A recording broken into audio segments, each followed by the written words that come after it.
बिस्मिल्लाहिर्रहमानिर्रहीम, अस्सलामुअलैकुम, सुबह खैर। एक्सप्रेसो में खुशामदीद। मैं हूँ आपके साथ हिना आदिल। मैं हूँ इमरान हसन। इस उम्मीद और दुआ के साथ कि आप खैरियत से हैं, आपके नए दिन का आगाज हो चुका है या नहीं हुआ, दोनों सूरतों में आपको बेस्ट ऑफ लक। अल्लाह करे आपका दिन अच्छा गुजरे और जितनी गर्मी आज होने वाली है उस गर्मी से महफूज गुजरे, क्योंकि एक्सपेक्टेडली आज भी 42 से ज़्यादा टेम्परेचर रह सकता है। कल 41-42 मैक्सिमम टेम्परेचर था लाहौर के अंदर, सो वॉज इन इस्लामाबाद, 38 तकरीबन इस्लामाबाद में था, कराची में भी बहुत ज़्यादा था और इसकी वजह से बहुत सारे लोग कल परेशान भी हुए। 2 के इस महीने के अंदर ये भी उम्मीद है कि बारिश हो सकती है, लेकिन ये हफ्ता बहरहाल बहुत ज़्यादा गर्म रहने वाला है। जी हाँ, गर्म रहने वाला है, लेकिन एक अच्छी खबर महकमा मौसमियात ने ये सुनाई है कि इस हफ्ते के आखिर में बारिशों का इम्कान है। अच्छा, इस हफ्ते के आखिर में? हाँ, मुझे लगा इस महीने के आखिर में। इस महीने में भी बारिशों का इम्कान जाहिर किया जा रहा है और यही कहा जा रहा है कि तेज आंधी और झक्कड़ वगैरह चलेंगे, लेकिन उससे बहुत ज्यादा ऑलरेडी हमारी फसलों को नुकसान इमरान पहुंच चुका है और अब हम चाहते हैं कि अब रहमत की बारिश। तो अब ये नहीं समझ आता ना कि हम बारिश की तारीफ करें, हम जैसे लोग दूसरी तरफ ख्याल आ जाता है कि कहीं फसलों के लिए नुकसान देना हो, तो पता नहीं, अल्लाह करे जहाँ के लिए अच्छा है वहाँ हो जाए, जहाँ के लिए अच्छा नहीं है वहाँ पे ना हो। तो हम ये दुआ कर सकते हैं रहमत की बारिश हो, जहमत की ना हो।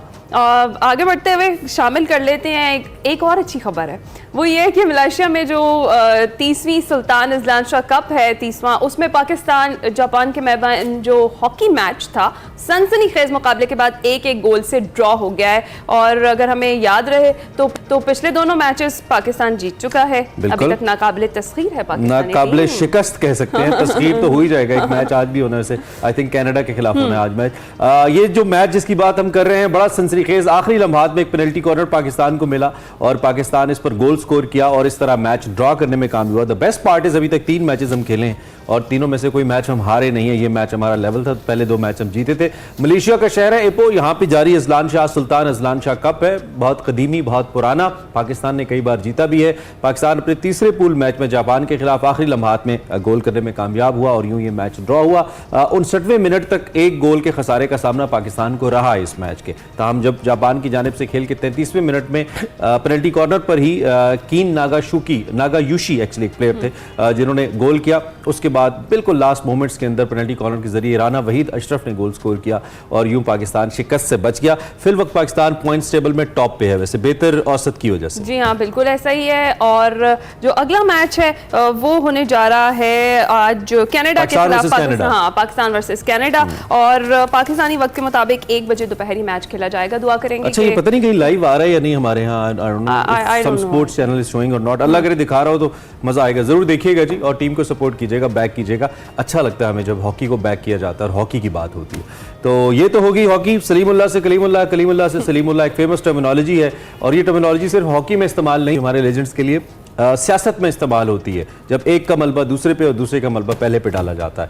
कल सूरत हाल कुछ मुख्तलिफ रही, एक बड़ी कड़ाकेदार किस्म की प्रेस कॉन्फ्रेंस थी DG ISPR की, इस पर हमने बात करनी है आज की बड़ी खबर में।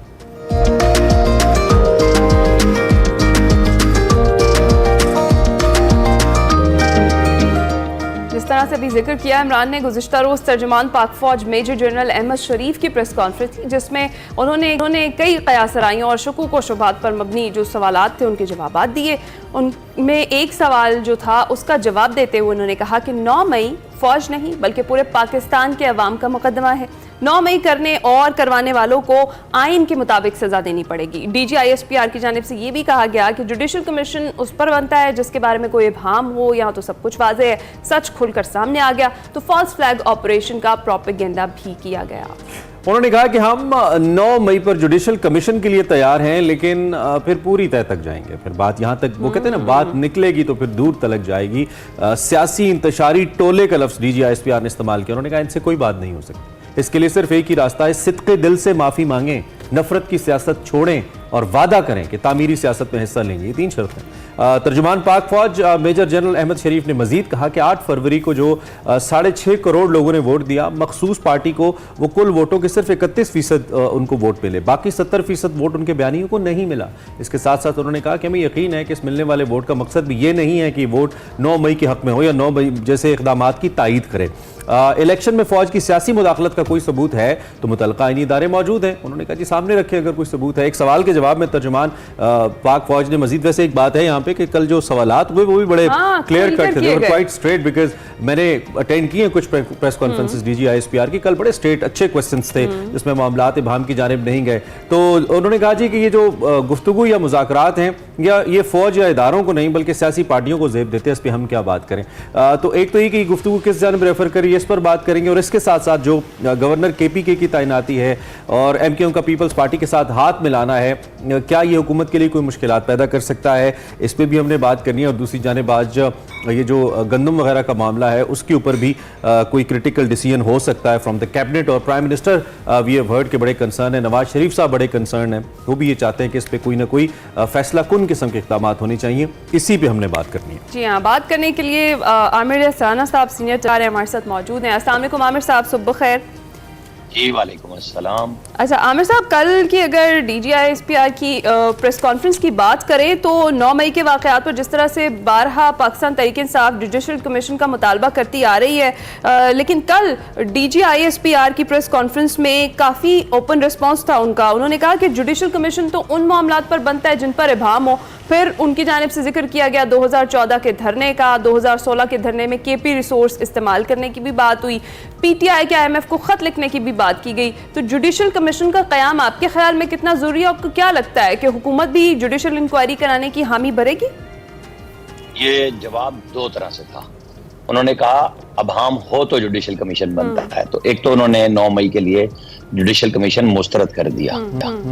फिर उन्होंने पीटीआई की जो सहूलतकारी फौज की तरफ से हुई, जो साबिक डीजीआईएसआई थे उन लोगों का बगैर नाम लिए जिक्र आ गया कि जी अगर आपको कमीशन बनाना है तो पीटीआई के उन कामों पे जाएं जो 2014, 2016 और फिर 2022, जिस दिन याद होगा गुड टू सी यू वाले चीफ जस्टिस जस्टिफिकेशन दे रहे थे 25 मई को कि जनाब वो तो आंसू गैस इसलिए वो आग लगी इस्लामाबाद में दरख्तों को कि आंसू गैस से बचना था, और आज तक वो तौहीन अदालत का केस नहीं लगा। वो good to see you chief justice 16 सितंबर को रिटायर हो गए, लेकिन वो केस नहीं लगाया, और अब नए चीफ जस्टिस के ऊपर वो केस आएगा लाजमी, क्योंकि अब जब ये कहा गया है और साथ आईएमएफ को खत लिखने का, तो वो पीटीआई का वो एजेंडा जिसे वो कह रहे थे कि एक इंतशारी पार्टी, तो बिल्कुल उन्होंने इस सेंस में लफ्ज भी यूज किया और वजाहत भी की कि किस तरह पाकिस्तान की लुटिया डबोने के लिए इस पार्टी ने काम किया। उनके सहूलतकारों की तरफ इशारे किए कि किस तरह किए जा रहे हैं। उन्होंने निज़ाम इंसाफ यानी अदल पे, अदलिया पे उंगलियां उठाई, यूके और यूएसए में फौरी समात की अदालतें और उनके फैसलों पे, क्योंकि यहाँ तो फौरी जमानतें दी गई, जमानत पे जमानत दी गई, जजेस वेट करते रहे कब आएंगे साहब और कब हमसे जमानतें मांगेंगे। कि एक अदलिया वो थी जिन्होंने मुल्क के अंदर इंतशार फैलाने वालों को फौरन सजाएं दी, और उन्होंने इसीलिए कहा कि निज़ाम इंसाफ अदल पे उंगली उठती है कि जनाब यहाँ क्या हो रहा है। तो ये वो बात है, और चूंकि स्टे है सुप्रीम कोर्ट की तरफ से फौजी अदालतों पे जहाँ डिसीजन हो चुके हुए हैं, 2-4 लोगों को शायद सख्त तरीन सजाएं हो चुकी हुई हैं, क्योंकि जो वो जब कह रहे हैं बार बार कि शवाहिद भी मौजूद हैं और सहूलतकार भी मौजूद हैं। आपको याद होगा कि सेनेटर साहब कहते थे हमने रैन सैक कर दिया है। अब उसकी तावीलें जो मर्जी दी जाएं कि जी वो तो आधी बात सुना रहे हैं, तो पूरी बात अदालत में आ जाएगी और रिकॉर्ड पे भी आनी है सबकी कि कौन बुला रहा था कि आओ पहुंचो वहां पे। आपको याद होना चाहिए कि जो इस पंजाब के आईजी हैं डॉक्टर उस्मान अनवर, उनका एक 11 मिनट का वीलॉग है जिसपे ये इल्जाम लगाया था कि फौज कहाँ थी, पुलिस कहाँ थी। उन्होंने बताया कि किस तरह जत्थे एक प्लानिंग के तहत कोर कमांडर हाउस लाहौर की तरफ जा रहे थे, और एक मिनट, और डीआईजी को की आंख भी जख्मी हुई थी, पुलिस पे हमला भी किया गया था कि हमारे लोग गए थे। ये वो बातें हैं जो इस वक्त स्टे ऑर्डर पे रुकी पड़ी है। ठीक है, तो कल जो आगे से काउंटर नैरेटिव या स्टेटमेंट्स आई तहरीक इंसाफ की तरफ से, रऊफ हसन की तरफ से, असद कैसर की तरफ से, उन्होंने कहा कि हम किसी से कोई माफी नहीं मांगेंगे और जो फौज का किरदार है वो नहीं होना चाहिए सियासत के अंदर। कल फिर उन्होंने दो टोक बात की। फिर 9 मई को उन्होंने रैलीज निकालने की भी बात की, ticket holders would be leading the rallies, और मौलाना साहब का एक मिलियन मार्च भी, उस पर मैं बाद में आता हूँ। लेकिन इसका मतलब ये है कि जो रिटेलिएशन कह लूँ इसको, या क्या कहना चाहिए, स्टेट ऑफ डिनाइल कह लूँ, उसमें तो अब भी है तहरीक इंसाफ। पीटीआई बिल्कुल वाज़ेह है, उनका हदफ पाकिस्तान की फौज है, उनके हामियों का, उनके तबसरा निगारों का पाकिस्तान की फौज है। जो सारी चीजें इकट्ठी हो चुकी हुई हैं, आएगा ना वक्त, तो वो जो कह रहे हैं और जिन्होंने रैलियां निकालनी है, आप और हम यही हैं जो 2 साल में उन्होंने रैलियां निकाली हैं, और जो सैलाब समुद्रों का निकला है इंसानों का कि जी आ जाओ और निकाल लो, तो आप और हम कल देख लेंगे कि कितना बड़ा सैलाब आ रहा है। तो आमिर साहब, जिस तरह से अभी ये इमरान ने सवाल किया कि स्टेट ऑफ डिनाइल में है, लेकिन फिर भी किसी ना किसी तरीके से वो चाहते हैं कि उनकी बात हो जाए इस्टेब्लिशमेंट से, लेकिन अब जिस तरह से कल दो टोक बयानिया रहा फौज की जानिब से, DGISPR ने तरदीद कर दी किसी भी किस्म के मुज़ाकरात की, डील की, और उन्होंने कहा कि सियासी जमातें जो हैं वो आपस में बातचीत करें, ये उनको ज़ेब देता है, फौज को ज़ेब नहीं देता। तो हम माजी में देख चुके हैं कि इदारों की मुदाखलत से मुल्क को नुकसान हुआ है, तो क्यों सियासी जमातें आपस में बैठ कर बात नहीं करती हैं और क्यों इन्वॉल्व करना चाहती हैं इस्टेब्लिशमेंट को? देखिए, मैंने जानबूझ के पहले जो इमरान ने सवाल किया था इग्नोर किया, ये वाला कि जी जो फौज है उससे बात नहीं करनी चाहिए, फलानी PTI बड़ी जमहूरी जमात हो गई है। इशू ये है कि उनकी तो तमन्ना ही फौज से गुफ्तगू करने की है और कोई भी नहीं है। वो चाहते हैं हमें दोबारा गोद में लिया जाए, हमें वही चांद बनाया जाए और चांद का टुकड़ा बनाया जाए और हमें हमारे साथ वो सलूक हो जो हमारे साथ 2022 अप्रैल से पहले तक का था। कहीं जो कमेटी बनी है वो इसलिए नहीं बनी थी कि पॉलिटिकल लोगों से बात करनी है। आमिर भाई, on a lighter note, establishment भी BTI की बहुत सी हरकतों को पहले जानबूझ के इग्नोर करती रही है, फिर उसका खुमियाजा भुगता उसने।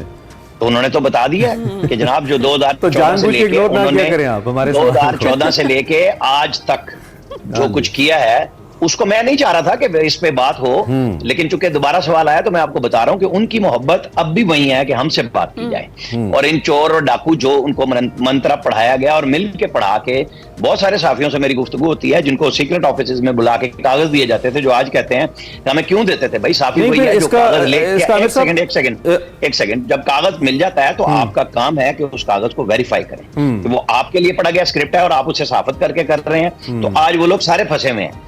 आप काम करें जो पायदार हो, जो जर्नलिस्ट की वैल्यू है कि आपको जो मर्जी पेपर दे, आप दूसरी पार्टी से बात करें।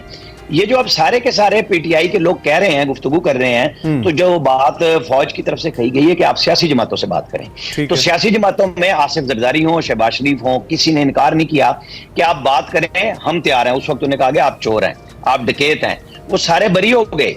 आपके लीडर अब फंस गए, वो भी बरी हो जाए अदालतों से, फिर उनको कोई नहीं कहेगा कि जी आप खाइन हैं, आपने पैसे खाए हैं, आपने तोशाखाना की नहीं। ये जो बिटवीन द लाइंस राब्तों की बात है, एक सवाल करने दीजिएगा, ये जो बिटवीन द लाइंस पे राब्तों की बात है, एक तो हम फिर तहरीक इंसाफ पे कम से कम हम ये बात कर रहे हैं कि जी बज़ाहिर मीडिया पे तो स्टैंस ये जी कोई बात नहीं होगी और कोई डील नहीं हो रही, और दूसरी जानिब अंदर खाने बात भी हो रही है। क्या फिर एस्टैब्लिशमेंट का भी कहीं यही रवैया तो नहीं है कि ऑन मीडिया तो एस्टैब्लिशमेंट आके या पाक फौज ISPR आके ये कह रहा है कि हम नहीं बात करें, लेकिन कहीं ना कहीं एक फ्लेक्सिबिलिटी मौजूद है to talk with them? Is there anything like that? ऐसा कुछ है? देखिए, पाक फौज का जब तर्जुमान आता है तो वो फौज की तर्जुमानी करता है और वो छोटे गुड़िया का खेल नहीं है कि जी वो आके पूरे नेशनल मीडिया पे, इंटरनेशनल मीडिया बैठा हुआ और वो कहें कि आपसे हम बात नहीं कर रहे। आपको बात करनी है पॉलिटिकली तो सियासी जमातों से करें और हमें सिर्फ माफी चाहिए, आप माफी करें और आइंदा नेक चलन की गारंटी देंगे। ये है मैसेज। अच्छा, जब आप बीच में ये बात करते हैं ना कि जी कहीं ना कहीं ये वो होप और उम्मीद होती है और दिल करता है कि अल्लाह करे कि ये रास्ता बन जाए, कि मेरी मोहब्बत है, मेरा वो है। ये लोग बहुत दिनों से नईम लोधी साहब वगैरह जो सौदा बेच रहे थे 9 नुकात का, हमने तो बराह रास्त इमरान खान से भी पूछवाया था और हमारे रिपोर्टर इमरान असगर ने यह सवाल किया था कि जी आप बताएं कि आप 2 साल चुप होने जा रहे हैं। उसने कहा आपने सोचा कैसे है और वो कौन होते हैं जो मेरे बेआफ पे बात कर रहे हैं? मैं बिल्कुल बात नहीं करूंगा। मैंने 3 लोगों की कमेटी बनाई है और वो 3 लोग वही हैं जिनकी आप धमकियां सुना रहे थे अभी, असद कैसर और शिबली फराद और जो गंडापुर हैं, कि वो लोग, और वो किससे बात करना चाह रहे हैं? फौज से। फौज ने जवाब दे दिया। अब आज आपने जो लफ्ज यूज किया कि रिटेलिएट, यानी 2 मुतारिब ग्रुप लड़ाई कर रहे हैं, तो रिटेलिएशन का जवाब उनको उससे पहले मिला और अब आने वाले दिनों में आप देखेंगे कि जब फैसले होने हैं और क्या होना है, या माफी, वो पब्लिकली माफी की बात हो रही है। ये वो नहीं है कि छुप के पैरों में पड़ जाएं आप। जो मैसेजेस इनके बड़े बड़े ओहदेदार जाके देते हैं मुख्तलिफ हाउसेज में कि जनाब मेहरबानी करें, मुझे पब्लिक में रहना है, मुझे थोड़ी सी अपनी पार्टी के अंदर भी रहना, मेरे बयान शयान सह लिया करें। अच्छा। कोई बात ऐसी नहीं हो रही, मैं कोई सूबे पे चढ़ाई नहीं कर रहा। आपको बात समझ आ रही है? वो जाते हैं और जाके माफिया भी मांगते हैं। अच्छा, ये हमारी तो खैर मोहब्बत वोट को इज्जत दो के लिए भी उतनी है जितनी इस मामले के लिए। हम अपनी मोहब्बत को किधर लेके जाएं? इधर जाएं तो वो खफा होते हैं, उधर जाएं तो ये खफा होते हैं। अब हम अपनी, हमारी मोहब्बत तो दरबदर होगी आमिर भाई। अच्छा, आगे बढ़ते हुए, मैंने आपकी मोहब्बत का जिक्र नहीं किया, मैंने नईम लोधी का नाम लिया। अच्छा, आप अपने ऊपर क्यों ले गए? अच्छा, ठीक है, अच्छा कि आपने क्लियर कर दिया, मैं वैसे ही कंफ्यूज हो गया। मुझे क्लियर करने की जरूरत नहीं है, आपको खामखा पड़ गई। चले कहा है कि जिन लोगों को मोहब्बत है, नईम लोधी साहब खत लिख रहे थे, 9 नुकात बता रहे थे कि जी मैं तो ये कर रहा हूँ, फलां कर रहा हूँ, उसको इमरान खान ने डिनाई किया। ठीक है। अच्छा, अब ये बताइए, ये जो सिद्क़े दिल से माफी है, ये क्या मुख्तलिफ आमाल के जरिए है? आई मीन प्रूविंग योरसेल्फ कि आप कुछ ऐसा नहीं कर रहे, या किसी ऐसी स्टेटमेंट की बात है कि कोई बड़ा आके ये स्टेटमेंट दे बाकायदा तौर पर, इससे क्या मुराद आपको समझ आती है बतौर जर्नलिस्ट? सिद्क के दिल से माफी मांगे अपने अमाल को लेकर, इससे क्या मुराद है? इससे मुराद ये है कि आप जुर्म तस्लीम कर रहे हैं। आपको पता है कि आज भी ये सवालात बहुत सारे हमारे दोस्त उठाते हैं, वो जी जिसने प्रेस कॉन्फ्रेंस की उसे छोड़ दिया। भाई उसने उसको माफी माना कि हमसे ये गलती हुई। असद उमर आज तक कायम है कि ये काम हुआ। बहुत सारे लोग कायम हैं जिन के लोगों को ये कहा गया कि इन्होंने प्लांटेड इंटरव्यूज दिए हैं, उनमें से किसी ने कहा है कि मैंने प्लांटेड इंटरव्यू दिया। आज तक उन्होंने डिनाई किया कि जो मैंने 9 मई पे तस्दीक की, मैंने फलां किया और वजाहतें दिया के कुछ ने प्रेस कॉन्फ्रेंस से की। उन्होंने ये नहीं कहा, वो अपनी जगह पे खड़े हैं कि हमसे गलती हुई। तो यही बात उस क़यादत से है कि अगर आप माफी चाहते हैं इन केसेस से, तो आपको माफी मांगनी होगी कि हमने ये जुर्म किया और आइंदा नहीं करेंगे। और दूसरी तरफ आपको पॉलिटिकल पार्टीज के साथ बात करनी है। ये दो तरफा मैसेज है, ये सिंगल नहीं है कि अगर आप ये समझ रहे हैं कि फौज आपसे बात करेगी तो वो नहीं करेगी। वो आपसे चाहती है कि आप इंतशार फैलाने की माफी मांगे। बड़ा स्ट्रॉन्ग कल मैसेज गया है फौज की तरफ से, तो क्या लगता है कि उसमें कोई अभाम है? पाकिस्तान तरीके इंसाफ जो है लेगी यू टर्न इस मामले पर? जिस तरह से वो भी डिनाइल की स्टेट में है, इमरान ने बात की, क्या वो मांगेंगे माफी या अपने रवैये को दुरुस्त करेंगे, या फिर उसी तरीके से चलते रहेंगे जैसे वो चलते आ रहे हैं और अंदर से कोशिशें भरपूर करते रहेंगे कि उनका राब्ता किसी तरीके से हो जाए फिर एस्टेब्लिशमेंट से? बस ये जो है ना, वो कहते हैं यू टर्न खान, उनका नाम डाल दिया लोगों ने, और वो कहते हैं यू टर्न तो बहुत अच्छे होते हैं, जैसे दाग बहुत अच्छे होते हैं। तो सियासी दाग उनको, मुझे तो ये शक है कल से कि अगर आज जब पीटीआई के लोग मिलेंगे अपने लीडर से, तो वो कहीं इनको झाड़ना पिला देंगे। तुम लोगों को क्या सख्त पड़ी हुई थी कि जो तुमने जाके धमकियां दी हैं कि हम बाप से भी माफी नहीं मांगते और फलाने से नहीं मांगते। हो सकता है कि उन्हें माजरत करनी पड़ जाए। कोई यहाँ पे कोई कंसिस्टेंसी नहीं है पीटीआई की पॉलिसी में कि कब कहां जाना है। उन्हें सिर्फ अपना देखना है कि क्या रास्ता बनता है। अब उनका रास्ता फौज ने तो क्लोज किया है, अब इन्हें नया रास्ता देखना है। अब देखें कल 9 मई को वो क्या कर लेते हैं। ठीक है, ठीक है। आप जो बात करें जरा इसका, हमारे पास शॉट भी मौजूद है। डीजी आईएसपीआर मेजर जनरल शरीफ ने क्या कहा, जरा सुनिए जी, आपको सुनाते हैं, वापस आते हैं। हर वक्त के साथ पाक आर्मी का, फौज का एक गैर सियासी मगर आईनी और कानूनी ताल्लुक होता है। तो इस वजह से हमारे लिए तमाम सियासी सोचें, तमाम सियासी जमातें जो कि अवाम की नुमाइंदे हैं और सियासी लीडर्स काबिल एहतराम होते हैं। ताहम अगर कोई सियासी सोच और कोई सियासी लीडर और कोई सियासी टोला अपनी फौज पे हमलावर हो, अवाम और फौज के दरमियान नफरत और खलीज पैदा करे, इसी कौम की फौज के बारे में धमकियां दे, प्रोपेगेंडा करे, तो उससे कोई बातचीत नहीं करेगा। अच्छा, सुना आपने यकीनन आमिर साहब और व्यूवर्स ने भी सुना कि क्या मेजर जनरल शरीफ ने कल इस हवाले से बात की। एक तो जहाँ पे एक इस सारे मामले का ऑब्वियसली फौज से ताल्लुक है, शोहदा की यादगारों से ताल्लुक है। दूसरा, कल जिन मुख्तलिफ मामलात की निशानदेही की, जैसे खैबर पख्तूनख्वा हुकूमत के वसाइल इस्तेमाल करते हुए 2022 में हुकूमत पर चढ़ाई करना है, फिर उसके बाद PTV हमला है, फिर उसके बाद अमेरिका में एक लॉबिंग फर्म हायर करना है, IMF को खत लिखना है। ये वो चार्जशीट है जो पोलिटिकल पार्टीज की थी तहरीक इंसाफ के ऊपर कि जी ये सब कुछ कर रहे हैं, और इसमें कुछ तो वाकई अगर ऐसे हैं तो बहुत बड़े जराइम हैं और उसका मुल्क को बड़ा नुकसान पहुंच सकता था अगर ये हो जाता, जैसे IMF को खत लिखना था। तो फिर क्या कल इंडोर्स कर दिया पाक फौज ने, उसके बाद आपको नहीं लगता कि मजीद फर्दर कॉन्सिक्वेंसेज हो सकते हैं तहरीक इंसाफ के लिए? ये तो एक चार्जशीट को इंडोर्स कर रहा है पाकिस्तान का सबसे एक मोतबर इदारा। आपने साथ उस मोतबर इदारे के लिए अगर का लफ्ज भी यूज कर दिया। क्या खत IMF को नहीं गया? क्या IMF के दफ्तर के सामने मुजाहरे नहीं हुए? क्या शौकत तरीन और उनके साथ जो लोगों की गुफ्तगू आई वो पहले वाले IMF के मुआहदे पे ये काम नहीं किया?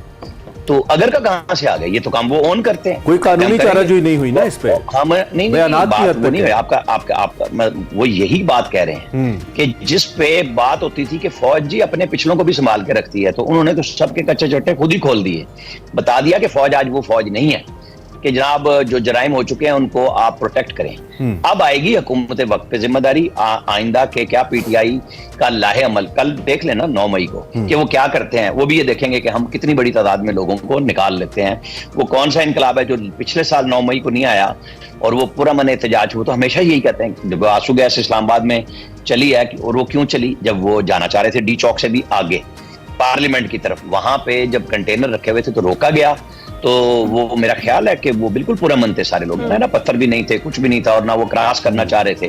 तो वो कल भी पुरअमन एहतजाज करके देख लें।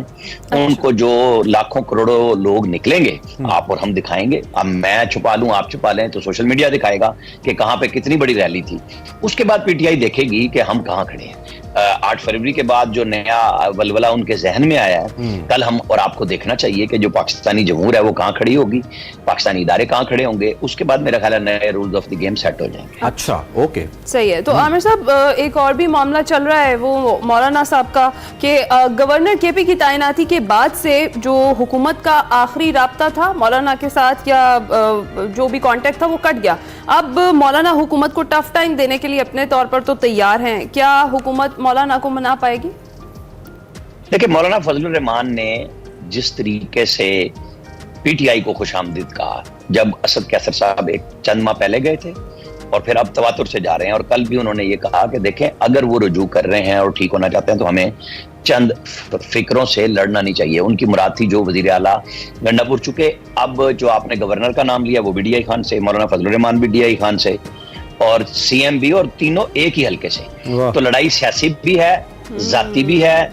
और उसके बाद वो बयान देके उन्होंने असल में वजीर आला को जीरो करने की बात कही कि उनकी क़यादत तो हमसे बात कर रही है ना, तो हम सोचेंगे। अब क़यादत देखें कितनी पुरअमन और पुरजोश होके मौलाना फजलुर रहमान के पीछे चलने के लिए तैयार है।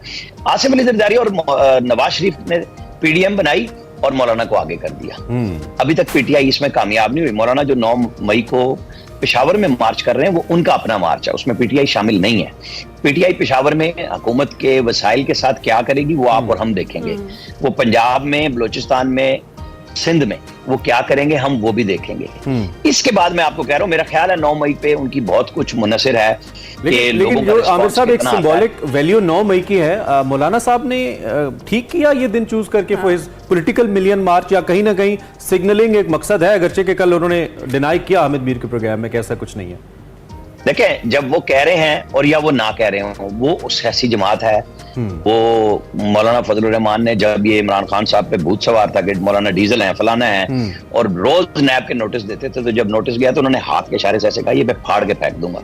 वो नोटिस नहीं गया। वो जो कहते थे ना हम हिला देंगे, वो चेयरमैन साहब जो जावेद इकबाल साहब जो आज छुपते फिरते हैं, जो लोगों पे जाली मुकदमे बना रहे थे, जहां पे उन्हीं का नैब वापस ले रहा है केसेस जाके, कि ये किसकी फरमाइश पे, जिस तरह वो बशीर मेमन को कहते थे इमरान खान कि ये देखो ये बैठा है, ये शहजाद अकबर, इसके कहने पे वो चेयरमैन नैब चलता है, तुम क्यों नहीं चलते।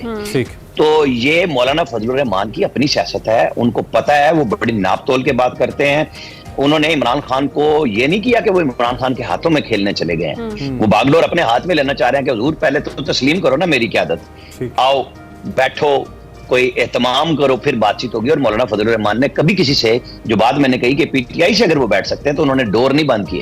इमरान खान डोर बंद करते हैं, यही उनका मसला है। यहीं से आके यानी कि एक ऐसा तगड़ा मोर्चा जहां से उनको उम्मीद थी कि उन पर ज्यादा खुदा न खास्ता पॉलिटिकली शेलिंग हो सकती है, उसको उन्होंने बंद किया है पीटीआई की सूरत में। अच्छा, बड़ा अहम मामला है, आप चूंकि बड़े कनेक्टेड भी हैं शहबाज शरीफ साहब के साथ भी, तो अगर आपकी कोई सोर्सेज से बात हुई, जो गंदम का मामला है आमिर साहब, ये बड़ा जबरदस्त इम्तहान है। शहबाज शरीफ साहब का भी, अब नवाज शरीफ साहब भी इसमें इन्वॉल्व हैं और गवर्नमेंट भी। आज सुना है कि कुछ इस हवाले से क्रिटिकल डिसीजन हो सकता है। सो इनसाइडर कोई आप हमें दे पाएं, हुकूमत कैसे इससे अपने आप को निकालेगी, चूंकि लोग बड़े कंसर्न है कि गलती जिसकी भी है अब करार वाकई उसको सजा मिले, जिसने $1 अरब का टीका लगाया पाकिस्तान को।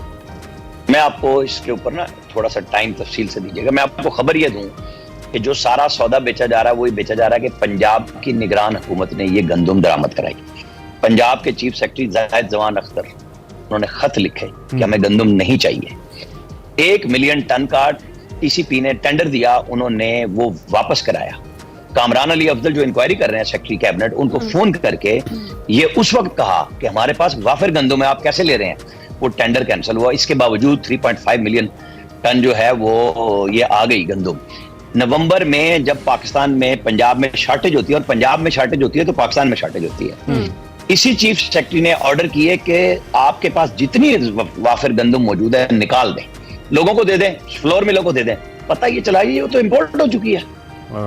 और वो प्राइवेट सेक्टर, अब ये जो काकड़ साहब वजाहतें दे रहे हैं ना, यही बात असल में आनी है कि जब पंजाब गवर्नमेंट सरकारी तौर पे खत लिख के कह रही है कि हमें गंदम नहीं चाहिए, अब वो कहते हैं हमने 400 से 600 अरब का जो सर्कुलर डेट जिसको हम गिनते हैं ना बिजली में और गैस में, उन्होंने पंजाब फूड डिपार्टमेंट का वो खत्म किया पिछले साल। ठीक है, 30 कि हमें ये बचाना है जी। इसके बाद आप इंपोर्ट करके, यही वो सवाल होगा।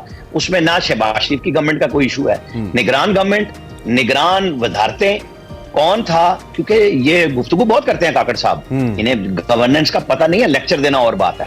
अब पता चल जाएगा यहीं से, लेकिन पंजाब गवर्नमेंट को बहुत बड़ी खरीदारी करने नहीं जा रही, इस दफा काश्तकारों के साथ मुश्किल ही होनी है। ठीक है, ठीक है, थैंक यू वेरी मच, बहुत शुक्रिया। आमिर इलियास राणा साहब, ब्यूरो चीफ हमारे सीफी, अपनी राय, अपना तज्जिया हमारे सामने रख रहे थे मुल्क की मौजूदा पॉलिटिकल सिचुएशन बिलखुसूस DGISPR की जो कल की प्रेस टॉक है उस हवाले से। जी हाँ, अभी ब्रेक का वक्त हुआ है, ब्रेक पर जाएंगे, आप हमारे साथ ही रहिए। Welcome back to espresso.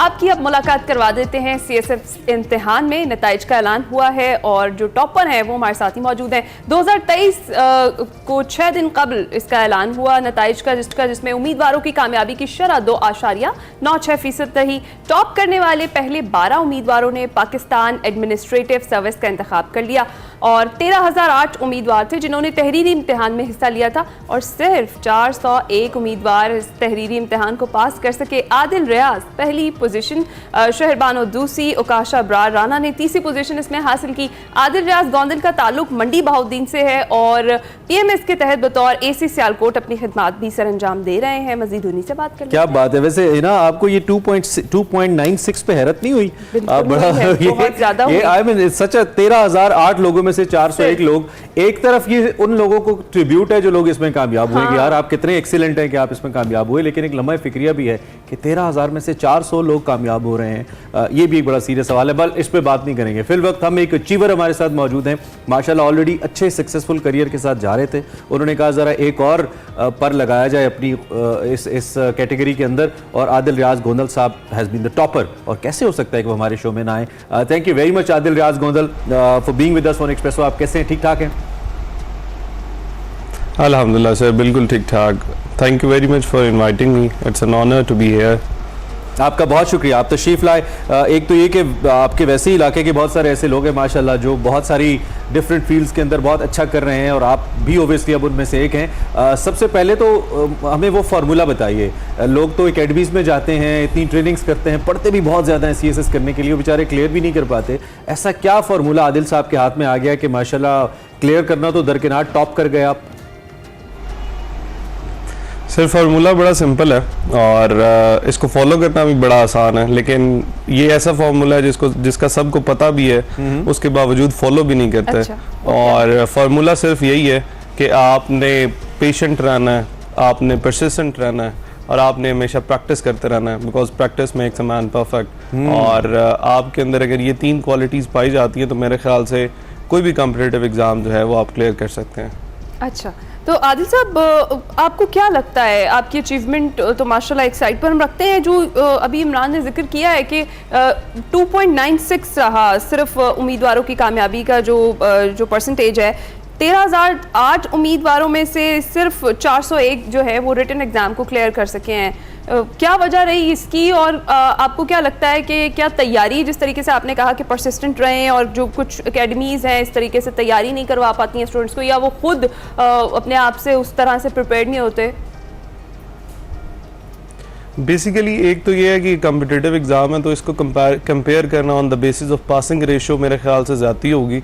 Reason there bye कि हर साल जितने लोग भी कैंडिडेट्स पास होते हैं उसमें तो जो बेस्ट होते हैं, कंपैरेटिव आप कह सकते हो कि एक चेकिंग के मैकेनिज्म के बाद, वो एक कॉम्पिटिटिव प्रोसेस के बाद रिटर्न का भी अगर बात करें तो वो आते हैं।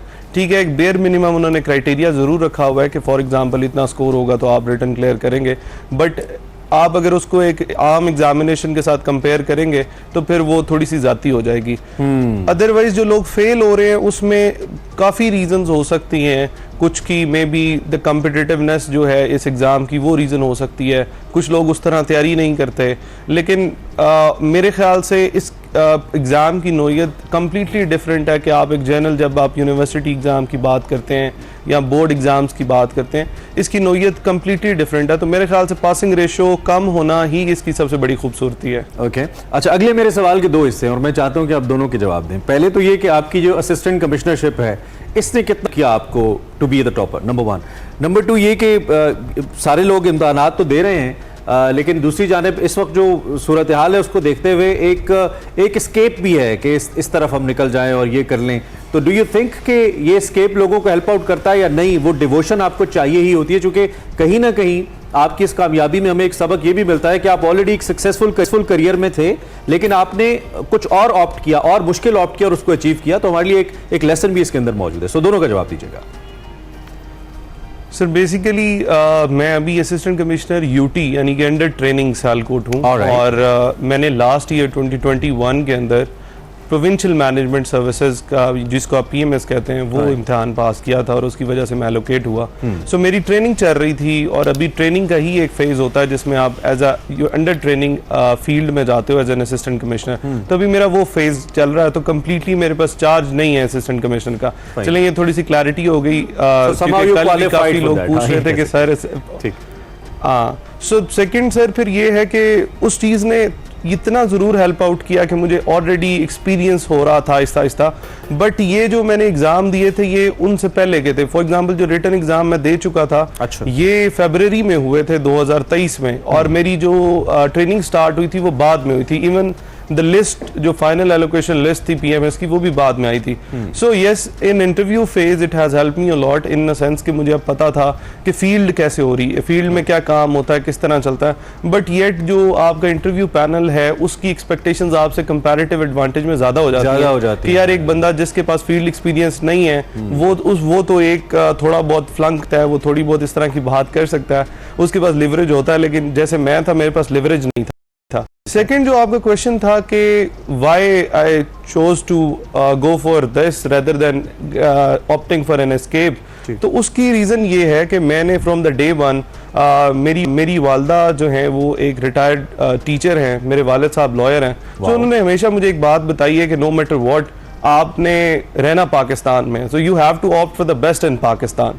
सो going abroad was never an option for me, going for business was never an option for me. So मेरे लिए यही options थे कि मैं, चूँकि मेरा law का background था, either I'll practice in law or I'll go to the civil services. So this was my first priority and that is the reason why I'm here. बहुत से लोगों के आइडियल होंगे आप इस वक्त, क्योंकि इतने लड़के लड़कियां पाकिस्तान में यूथ ये कर रहे हैं और आप जब उनके सामने बैठे हैं तो यकीनी तौर पे वो आपको आइडियलाइज कर रहे हैं। क्या गोल्स हैं आपके? बहुत से लोग जब आदिल इस पे आ जाते हैं ना, आप भी जब स्टूडेंट होते होंगे प्रोटोकॉल्स के खिलाफ भी होते होंगे, ये चीज़ें तंग भी करती होंगी, लेकिन बहुत से लोग जब आ जाते हैं तो फिर उनको अच्छा लगता है, यू नो, प्रोटोकॉल, गाड़ियाँ बड़ी बड़ी एंड ऑल दैट। आपके ड्रीम्स क्या हैं, गोल्स क्या हैं, क्या करना चाहते हैं आप being an officer? Sir from the day one, मुझे तो अब सर्विस में भी ऑलमोस्ट अब साल होने वाला है, बट मुद्दा ये है कि डे वन मेरा यही एम था। देखें, एक बंदा कभी भी सोसाइटी को ड्रास्टिकली चेंज नहीं कर सकता। अगर मैं यहाँ पर बैठ कर बात करूंगा कि जी मैं सुबह जाऊंगा तो मैं सोसाइटी को बदल दूंगा, it is never possible. What is possible is to play our own part. For example, आपने अपने हिस्से का पार्ट प्ले करना है, मैंने अपने हिस्से का पार्ट प्ले करना है। और अगर मैं ये ड्यूटी कर रहा हूँ as an, for example as an assistant commissioner और एज ए डीसी, कि मैं लोगों को पब्लिक सर्विस डिलीवरी दे रहा हूँ, तो मैं उन पर एहसान नहीं कर रहा, मैं अपनी जो ड्यूटी है उसको जो है वो सरअंजाम दे रहा हूँ। और उस ड्यूटी के सरअंजाम देने के अगेंस्ट, फॉर एग्जांपल अगर मैं अपने 24 आवर्स इस चीज़ पर इन्वेस्ट कर रहा हूँ कि मैं पब्लिक सर्विस डिलीवरी भी कर रहा हूँ, मैं अपनी सोशल लाइफ भी सेक्रीफाइस कर रहा हूँ, मैं अपनी फैमिली लाइफ भी सेक्रीफाइस कर रहा हूँ, सो उसके अगेंस्ट अगर मुझे कुछ पर्क्स एंड प्रिविलेजेस मिल रहे हैं, तो मेरे ख्याल से यही इस ब्यूरोक्रेसी की, सिविल सर्विसेज की खूबसूरती है। अगर शायद आप इस जॉब से ये पर्क्स एंड प्रिविलेजेस निकाल लें, तो मेरा ख्याल है लोग फिर थोड़ा सा इससे दूर चले जाएंगे कि 24/7 जो है आप नहीं दे सकते किसी भी जॉब को। नहीं, I believe if somebody is doing his job honestly तो वो डिजर्व करता है, no doubt in it। ठीक है। अच्छा आदिल, बिल्कुल एंड में मैं आपसे ये पूछना चाहूँगी कि जिस तरह से आपने कहा कि महज एस्केप के लिए, इमरान ने भी ये बात की कि कुछ लोग इसको अपना लेते हैं, मतलब यहाँ पर बड़े आराम से कह दिया जाता है कि CSS कर लो, बड़ा स्कोप है। तो क्या उसके लिए ये ज़रूरी नहीं है कि आप मुकम्मल तैयारी के साथ, डिवोशन के साथ आप एग्ज़ाम देना कि इस तरह से बिल्कुल के स्कोप है और उसमें चले जाया जाए, सिर्फ उसके पर्क्स को देखा जाए और उसकी जो एग्ज़ाम की सख्ती है, जिस तरह से आपने कहा कि वो बिल्कुल उसकी नौयत बाकी एग्ज़ाम से और बाकी टेस्ट से डिफरेंट है, तो उसके लिए आप कुछ मैसेज देना चाहेंगे, कुछ कहना चाहेंगे? मैडम मेरे ख्याल से मैं हमेशा यही कहता हूँ कि अगर CSS मैं कर सकता हूँ और टॉप कर सकता हूँ तो मेरे ख्याल से कोई भी कर सकता है। रीज़न देयर बाय कि लोग कहते हैं कि CSS वो लोग कर जाते हैं, ये टॉप करते हैं जिनका ब्यूरोक्रेसी, फैमिली ब्यूरोक्रेसी से भरी हुई है। मेरी फैमिली के अंदर कोई ब्यूरोक्रेट नहीं है। I am the first officer in the family. जब मैं PMS ऑफिसर बना या अभी पास में आया हूँ, तो मेरे ख्याल से ये मिथ तो यहाँ पर ख़त्म हो जाती है कि ये उस तरह का प्रोसेस नहीं है। Second, this is the most merit based system कि आपको, अगर मेरी एक हम्बल सी फैमिली है, अगर मैं यहाँ पे टॉप करके बैठा हूँ, दैट मीन्स कि इसके अंदर कुछ ना कुछ मेरिट तो है। तो वो जो एक मिथ बनी हुई है कि नहीं जी ये तो कुछ सिफारशी प्रोग्राम है, तो वो वैसे वाला भी काम नहीं है। थर्ड थिंग इज कि ये लोग ये सोचते हैं कि जी फॉरेन डिग्री वाले बंदे ही टॉप करते हैं, तो मेरी फॉरेन डिग्री भी नहीं है, मैं कायद-ए-आज़म यूनिवर्सिटी से लॉ ग्रेजुएट हूँ। सो आई बिलीव कि अगर आपकी हम्बल बैकग्राउंड के साथ, आपकी फॉरेन डिग्री के बिना और आप विदाउट एनी ब्यूरोक्रेटिक सपोर्ट अगर आप टॉप कर सकता हूँ, मैं टॉप कर सकता हूँ, तो फिर तो कोई भी कर सकता है। We are so proud of you. So it's not that much difficult. हमारी बहुत तो सारी आप जरूर दुआएं इधर आए। आपके फ्यूचर के लिए हैं आदिल भाई। आप हमारे लिए एक मशाल राह हैं बहुत सारे स्टूडेंट्स के लिए। नंबर 1, आपकी फैमिली को बहुत ट्रिब्यूट है, और उन लोगों के लिए भी मैसेज है आपकी सूरत में जो आपको कहते होंगे कभी कि नहीं कर सकते, छोड़ दो, कुछ और कर लो। बहुत सी लोग ऐसे जिंदगी में डिस्करेज करने भी आते हैं, तो माशाल्लाह you are a very good example. हमारी बेस्ट विशेस आपके साथ हैं। पाकिस्तान को सर्व कीजिए। उसी वजह से हो पाया जो लोग कहते थे कि मैं नहीं कर पाऊंगा, तो मैं उनको भी थैंक यू करना चाहूंगा कि शुक्र है आपका। बिल्कुल बिल्कुल, हमारी बेस्ट विशेस आपके साथ हैं इंशाल्लाह जिंदगी की किसी मोड़ पे। आई होप कि मुलाकात हो तो जरूर आपसे पूछेंगे कि कैसा सफर है। Thank you very much for joining us. बहुत शुक्रिया। एक्सप्रेसो में वक्त हुआ है ब्रेक का, ब्रेक पर चले जाते हैं। चले जाते हैं। Welcome back to Expresso. Pakistan समेत दुनिया भर में आज थैलेसीमिया से आगाही का दिन जो है वो मनाया जा रहा है। बात यह है कि थैलेसीमिया के खिलाफ आगाही तो दी जा रही है, मगर लोग अब भी अमल दरामद करने से गुरेजा हैं। थैलेसीमिया के हवाले से अगर बात करें तो ये एक मौरूसी बीमारी है जिसकी 2 अक़साम है, थैलेसीमिया माइनर और थैलेसीमिया मेजर। ये बीमारी बेसिकली वालिदैन से बच्चों में मुंतकिल होती है, और इस बीमारी के दौरान होता ये है कि जो खून बनने का प्रोसेस है वो रुक जाता है और मरीज़ को खून भी लगवाना पड़ता है। इसके बारे में आगाही, एहतियाती तदाबीर और बाकायदा इलाज से इसकी पेचीदगियों से न सिर्फ बचा जा सकता है बल्कि मरीज भी काबिल जिक्र हद तक और सेहतमंद जिंदगी गुजार सकता है। इसी पर बात करने के लिए आज डॉक्टर साहब मौजूद है। इस पर हमने बात करी, और दूसरा ये कि आम सोसाइटी के अंदर अवेयरनेस इसकी होना बहुत जरूरी है, खासतौर पर ब्लड के हवाले से, ताकि लोग तक पहुंचे। तो आज हमारे साथ अदनान गिलानी साहब है, मेडिकल डायरेक्टर सुंदस फाउंडेशन है। इनसे जरा इससे अपने बात करनी है। Thank you very much doctor Adnan for being with us and welcome to Expresso. आप बताइए थैलेसीमिया के हवाले से थोड़ा सा बेसिक अवेयरनेस को लेते हुए, ये क्या है और अब तक हम कहाँ स्टैंड करते हैं इसकी क्योर और प्रिवेंशन को लेकर? देखिए, थैलेसीमिया जिस तरह से पहले जिक्र हुआ, एक जेनेटिक डिसऑर्डर है, मौरूसी बीमारी है जो कि वालिदैन से बच्चों में मुंतकिल होती है।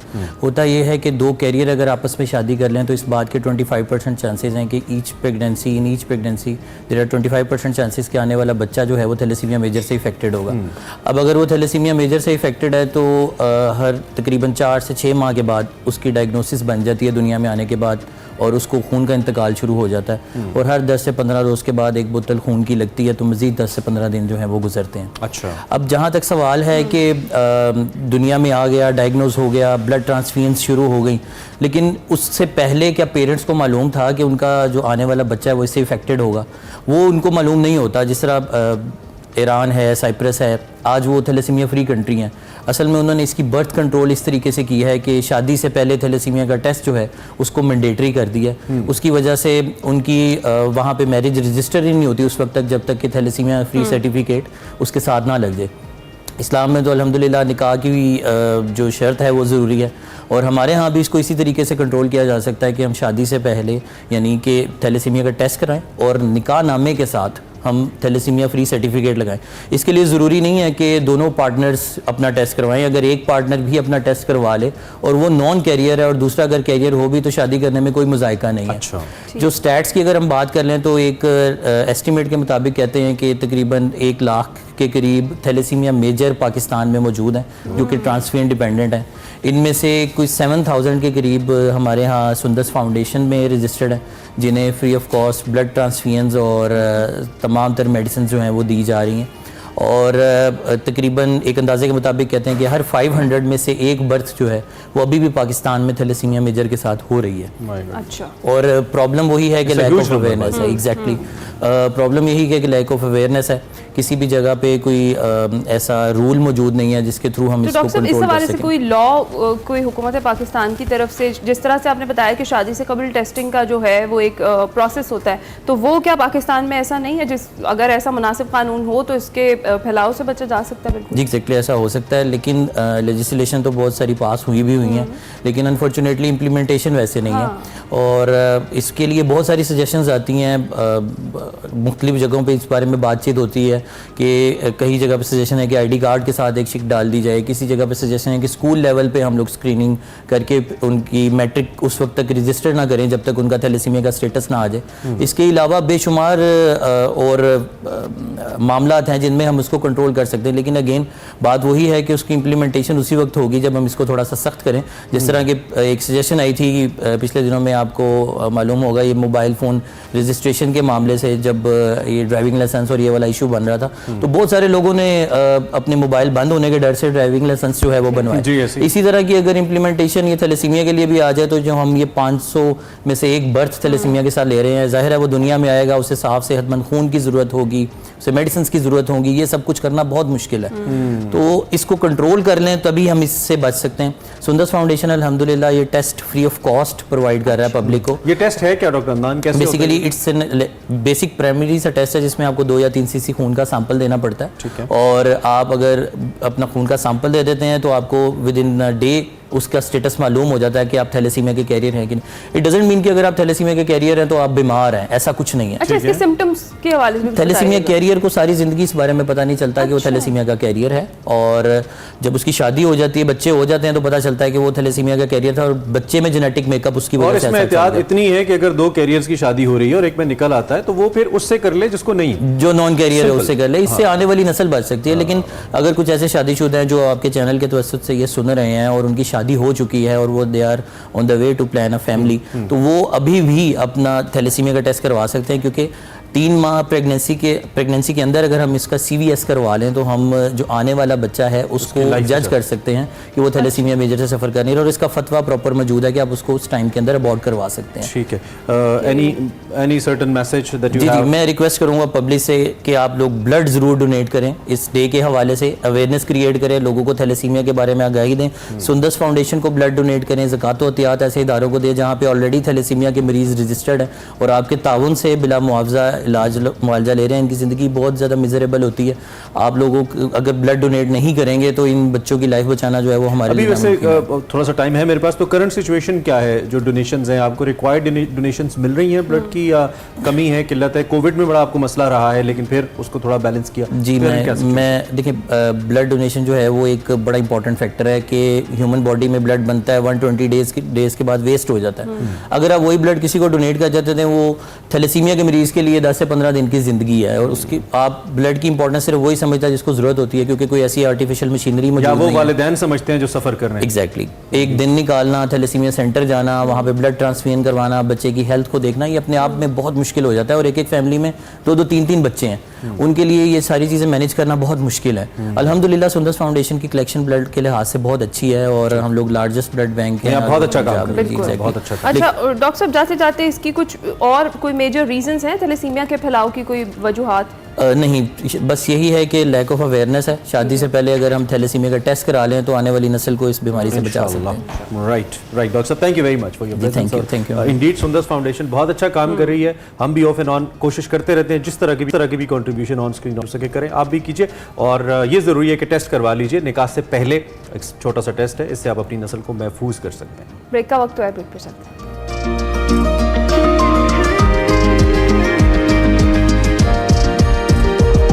Welcome back to Expresso top of the hour. Break के बाद आपको एक बार फिर खुशामदीद। And now what we have और कोल्ड किचन। सबसे पहले तो अपना सेगमेंट शामिल करने से पहले अहमद हमारे साथ मौजूद हैं। अस्सलाम वालेकुम अहमद, कैसे हैं आप? वालेकुम अस्सलाम, मैं ठीक हूँ, आप दोनों सुनाएं कैसे हैं? अल्हम्दुलिल्लाह। क्या बना रहे हैं? एनर्जी थोड़ी बड़ी भी नहीं है काफी दिन आने के बाद लग रहा है हमें, क्योंकि ये स्पेशल है।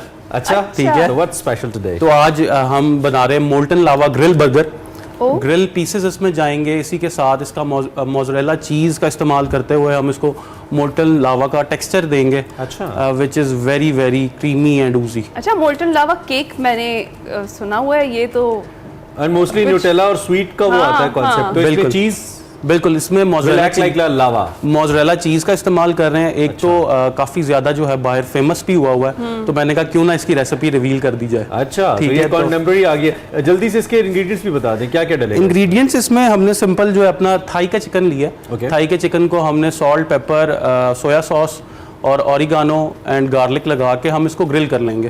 ठीक है, आप ग्रिल करना चाहें, कुछ लोग फ्राई भी करते हैं, कुछ लोग जिंगर के पीसेस भी बना लेते हैं इसके, तो अलग अलग इसके साथ फ्यूजन होते हैं, लेकिन हम इसको ग्रिल करेंगे क्योंकि हम मोज़रेला चीज़ का इस्तेमाल कर रहे हैं। और इसी के साथ हम एक सॉस बनाएंगे विच इज़ वेरी वेरी स्पेशल, और इसकी एंडिंग पे मैं आपको रेसिपी बताऊंगा कि सॉस जो है वो किस तरीके से बनेगी, और हम इसकी जो है वो पूरी इसमें कॉम्बिनेशन। एक ही एहतियात आपने करनी है, एक से ज्यादा बनाना है। जरूरी है। Ahmed is with us. So आज molten lava mozzarella burger, I hope मैंने सही नाम लिया। यस, तो देखते हैं क्या बनता है। ओब्वियसली अहमद बनाएंगे तो बहुत अच्छा होगा। नहीं हम खाएंगे। हम खाएंगे क्यों नहीं खाएंगे, खाने के लिए तो यही तो। अच्छा जी, हम अपने सेगमेंट की जानिब चलते हैं। सफ़र शर्त इज़ार सेगमेंट, जिसमें आप हमारे मुख्तलिफ मौज़ूआत को बहुत पसंद करते हैं, और फॉर्चुनेटली बड़ी ज़बरदस्त व्यूअरशिप एक्सप्रेसो की इन नॉर्थ खास तौर पे। लेकिन हम नॉर्थ की एग्जांपल्स को इधर दिखाना चाहते हैं, साउथ के अंदर के लोग देखें कि क्या स्पेशल हो रहा है। गिलगित बल्तिस्तान के अंदर ये जो कुदरती आफात है, इसके लिए लोगों को ट्रेन कैसे किया जाता है, तरबियत कैसे दी जाती है, पूरा मरहला है।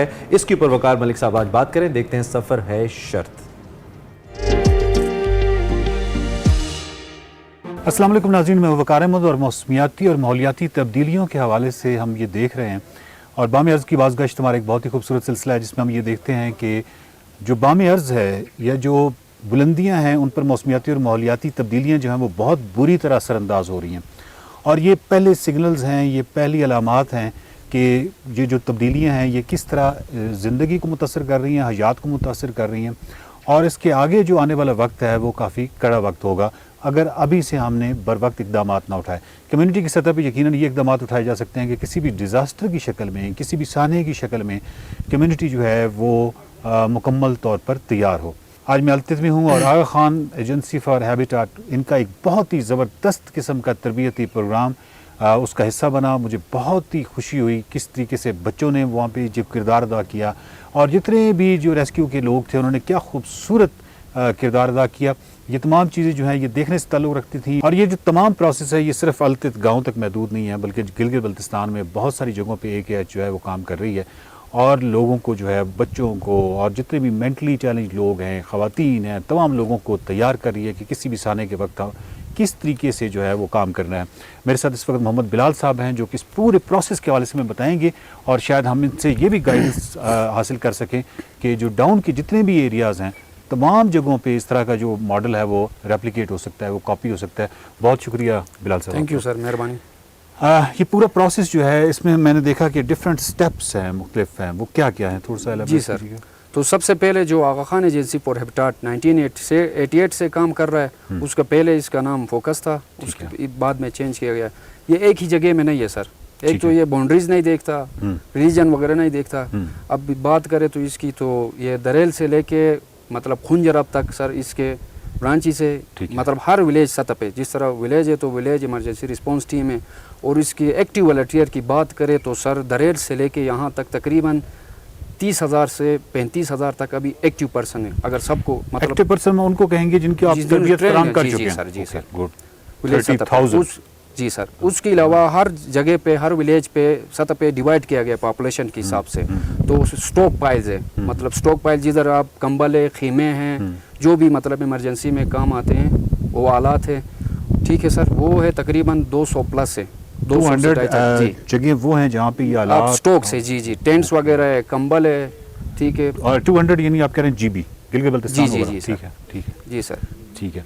और अब तक जो आपने जितनी भी तरबियती किए, सेशंस किए, जी सर, 30,000 लोग हैं, उसका कोई आउटकम डेफिनेटली उसके इस दौरान फ्लैश फ्लड्स आए, बहुत कुछ हुआ, गिलगित बल्तिस्तान में, गिजर में काफ़ी कुछ हुआ, जी सर। तो उसका फिर जो आउटकम है वो भी मैयर होता है कि इस तरबियत जी का जी वो सारा निकल रहा है। क्योंकि इसमें अलग अलग कैटेगरी की टीम्स है।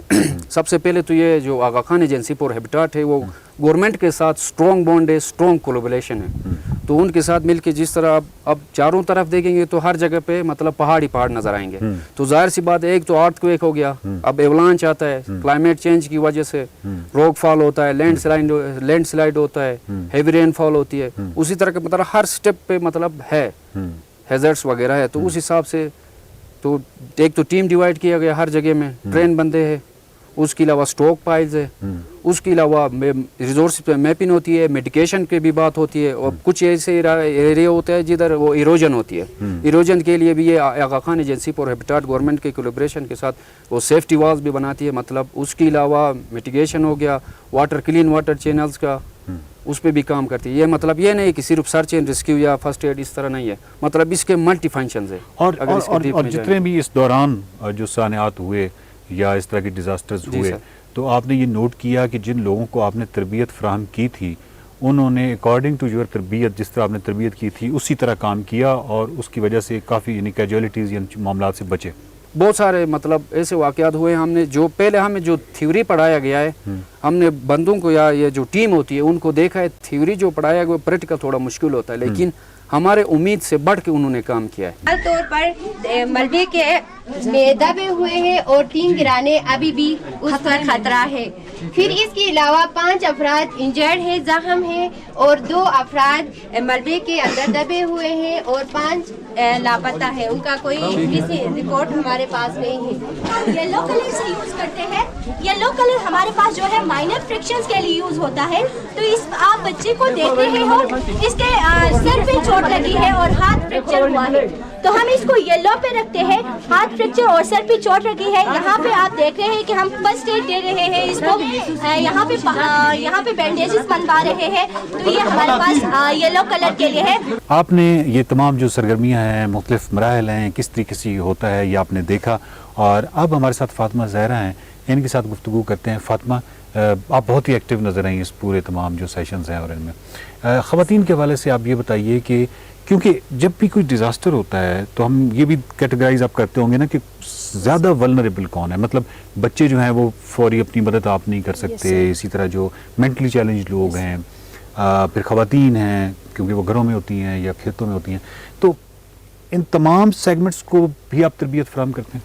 जी बिल्कुल सर। जैसे कि हमने जो पिछले 5 दिनों से ये ट्रेनिंग ली है आगा से, आगा खान एजेंसी फॉर हैबिटेट से, तो इसमें ये है कि आपके पास सिर्फ न सिर्फ यहाँ पे जेंडर इनइक्वालिटी ख़त्म होती है सर। खाली यहाँ पे मर्द आगे नहीं बढ़ते हैं बल्कि औरतें भी बढ़ चढ़ कर हिस्सा लेती है सर। जैसे कि हम ये कह सकते हैं कि हम अगर आप जैसे कि आपने खुद ही बात की कि कुछ औरतें ऐसी होती है, बच्चे ऐसे होते हैं जो अपनी मदद आप नहीं कर सकते जब डिज़ास्टर वगैरह आते हैं। और इसके अलावा सबसे बड़ी इशू जो होते हैं डिसेबल पर्सनस की होती है सर, सबसे बड़ी इशू। तो हम क्या करते हैं कि ऐसे ट्रेनिंग में हमारे पास डिसेबल पर्सनस भी मतलब कि हिस्सा ले सकते हैं सर। वो भी आते हैं, वहाँ पे हिस्सा ले सकते हैं सर। और वो उनको अवेयरनेस मिलती है कि उनको मतलब कि ऐसे अगर हालात उनके सामने आए तो वो किस तरह अपने आप को सेव कर सकते हैं सर। ठीक है। और मैंने वो उन बच्चों को भी देखा जो एज एन एक्टर काम कर, तो मेरा ख्याल है कि वो इसमें तो चले उन्होंने बहुत अच्छा पार्टिसिपेट किया, बट उनको एक्टिंग की फील्ड में भी जाना चाहिए क्योंकि जो बेहोश था वो बिल्कुल ही बेहोश, उस तरह वो एक्टिंग कर रहे थे। जी कमाल है वो। जी सर बिल्कुल।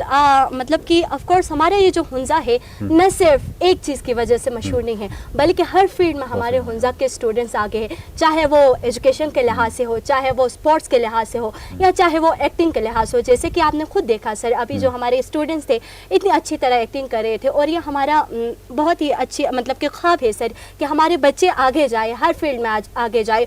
और इसी तरह अगर मैं इसको अटैच कर लूँ आका के साथ, आगा खान एजेंसी फॉर हैबिटेट, ये एक्चुअली एक एकेडियन का एक हिस्सा है, एक इदारा है सर। तो इसके अंदर न सिर्फ ये आप कह रहे हो कि जैसे कि डिज़ास्टर वगैरह आए तो उस पर काम करता है, बल्कि ये एजुकेशन के अंदर काम करता है, ये स्पोर्ट्स के अंदर काम करता है, हर उस मैदान में काम करता है जिसमें स्टूडेंट्स के लिए एडवांटेज हासिल होती है सर। फातिमा, जो roof of the world basically आप वहाँ बैठे हुए हैं और जो मौसमियाती तब्दीलियाँ हैं या माहौलियाती तब्दीलियाँ हैं वो सबसे ज़्यादा सबसे पहले जो हाइट्स हैं या बुलंदियाँ हैं वहाँ पे असरअंदाज हो रही हैं। तो जो रेजिडेंट्स होते हैं वो सबसे पहले उनको आइडिया होता है कि कुछ इस तरह की चीज़ें हैं, कुछ ऐसे वेरिएबल्स हैं जो कि उनको बहुत नुमायाँ नज़र आ रहे होते हैं कि वाक़यातन ये तब्दीलियाँ उनके सामने हैं। अब बच्चों शायद आपके लिए ना हो लेकिन आपके जो बड़े जो बुज़ुर्ग हैं, क्या आप वो वाकई वो आपको बता रहे हैं कि कुछ तब्दीलियाँ आ रही हैं, कुछ चीज़ें चेंजेस नोट करने हैं? हाँ जी सर, क्लाइमेट चेंज के हवाले से। जी सर बिल्कुल ही क्लाइमेट के चेंज के हवाले से जब भी हम बात कर ले तो पिछले कई सालों से मतलब कि कुछ सालों से चाहे 4-5 सालों से ऐसा हो रहा है कि पिछले कई सालों से तो हमारे हुंजा में अच्छी खासी बर्फबारी पड़ती थी, लेकिन क्लाइमेट की वजह से आजकल जो है हमारे यहाँ पे बर्फबारी की जो है वो कमी महसूस हो रही है सर, क्योंकि बर्फबारी इस साल भी बहुत ज़्यादा कम हुई है और ये इसी वजह से हुई है जो क्लाइमेट चेंज आई है सर। तो आप देख रहे हो कि हमारा हुंजा जो है एक माउंटेनियस एरिया है, पूरा माउंटेन से भरा पड़ा हुआ है। तो चाहे हम फ्लड्स की बात कर ले, चाहे रॉकफॉल की बात करें, चाहे रेनफॉल की बात कर ले, ये सारे ऐसे फैक्टर्स हैं सर जो कि मतलब हैजर्ड्स है जो आ सकते हैं, तो इसके हवाले से भी हमें अवेयर करती है। और अल्हम्दुलिल्लाह मतलब कि मैं ये कह सकती हूँ कि प्राउड के साथ कह सकती हूँ कि हुंजा के अंदर तकरीबन हर घर में एक ऐसा फर्द मौजूद है जिसको पता है कि जब ऐसे हालात उनके सामने आते हैं तो उनसे खुद को किस तरह सेव करना है सर। फातिमा, आपका स्कूल किस स्कूल से आप पढ़ी? जी सर, मैं एक्चुअली मेरा जो बेसिकली मैंने मार्टिकुलेशन है वो गवर्नमेंट स्कूल से पढ़ा है, फिर इंटरमीडिएट में मैंने गवर्नमेंट डिग्री कॉलेज से पढ़ा है और अल्हम्दुलिल्लाह अभी मैं BSSC की स्टूडेंट हूँ KIU के अंदर सर। तो आप अपने स्कूल कॉलेजेस में जहाँ जहाँ पढ़ती रही हैं वहाँ पे आपने पार्टिसिपेट किया है स्पीच वगैरह में? जी सर बिल्कुल की है। लग रहा है तकरीर तो बहुत अच्छी है। तो आपने कोई किए हैं मतलब कोई अवार्ड्स कंपटीशंस वगैरह थे सर? लास्ट टाइम हमारा क्विज कंपटीशन था ओवरऑल पूरे गिलगित रीजन के अंदर, तो अल्हम्दुलिल्लाह मैं सेकंड आई थी पूरे गिलगित जो कि स्कर्दोस आगे सारा उसमें था सर, इस दौर वगैरह से। बहुत बहुत शुक्रिया, आपके अंदर लीडरशिप की जो है ना क्वालिटी नजर आती है। Thank you sir. और मैं पाकिस्तान के जितने भी देखने वाले उन सबको यही पैगाम देना चाहती हूँ कि आइए हम सब मिल के इस क्लाइमेट चेंज का मुकाबला कर ले, क्योंकि देखें कि अभी क्लाइमेट चेंज हो रही है तो लोगों को बहुत सारे मतलब डिसएडवांटेजेस का सामना हो रहा है। तो हम अगर इस गांव के अंदर रह के ये कर सकते हैं तो ऑफ कोर्स पूरा पाकिस्तान मतलब कि ये चीज़ कर सकता है सर। तो ये मेरा पाकिस्तान के लिए पैगाम है। बहुत ही खूबसूरत पैगाम है। और इसी पैगाम के साथ एक बात ये करता जाऊँ कि जब हम बामे अर्ज़ को देखते हैं या रूफ ऑफ द वर्ल्ड को देखते हैं कि वहाँ पे मौसमियाती और माहौलियाती तब्दीलियाँ हो रही हैं, तो इसका मतलब ये नहीं है कि प्लेन्स जो हैं या मैदान जो हैं वो बच जाएंगे। वो एक सेकेंडरी स्टेज है जहाँ पे वो बहुत पूरी तरह मुतासिर होंगे।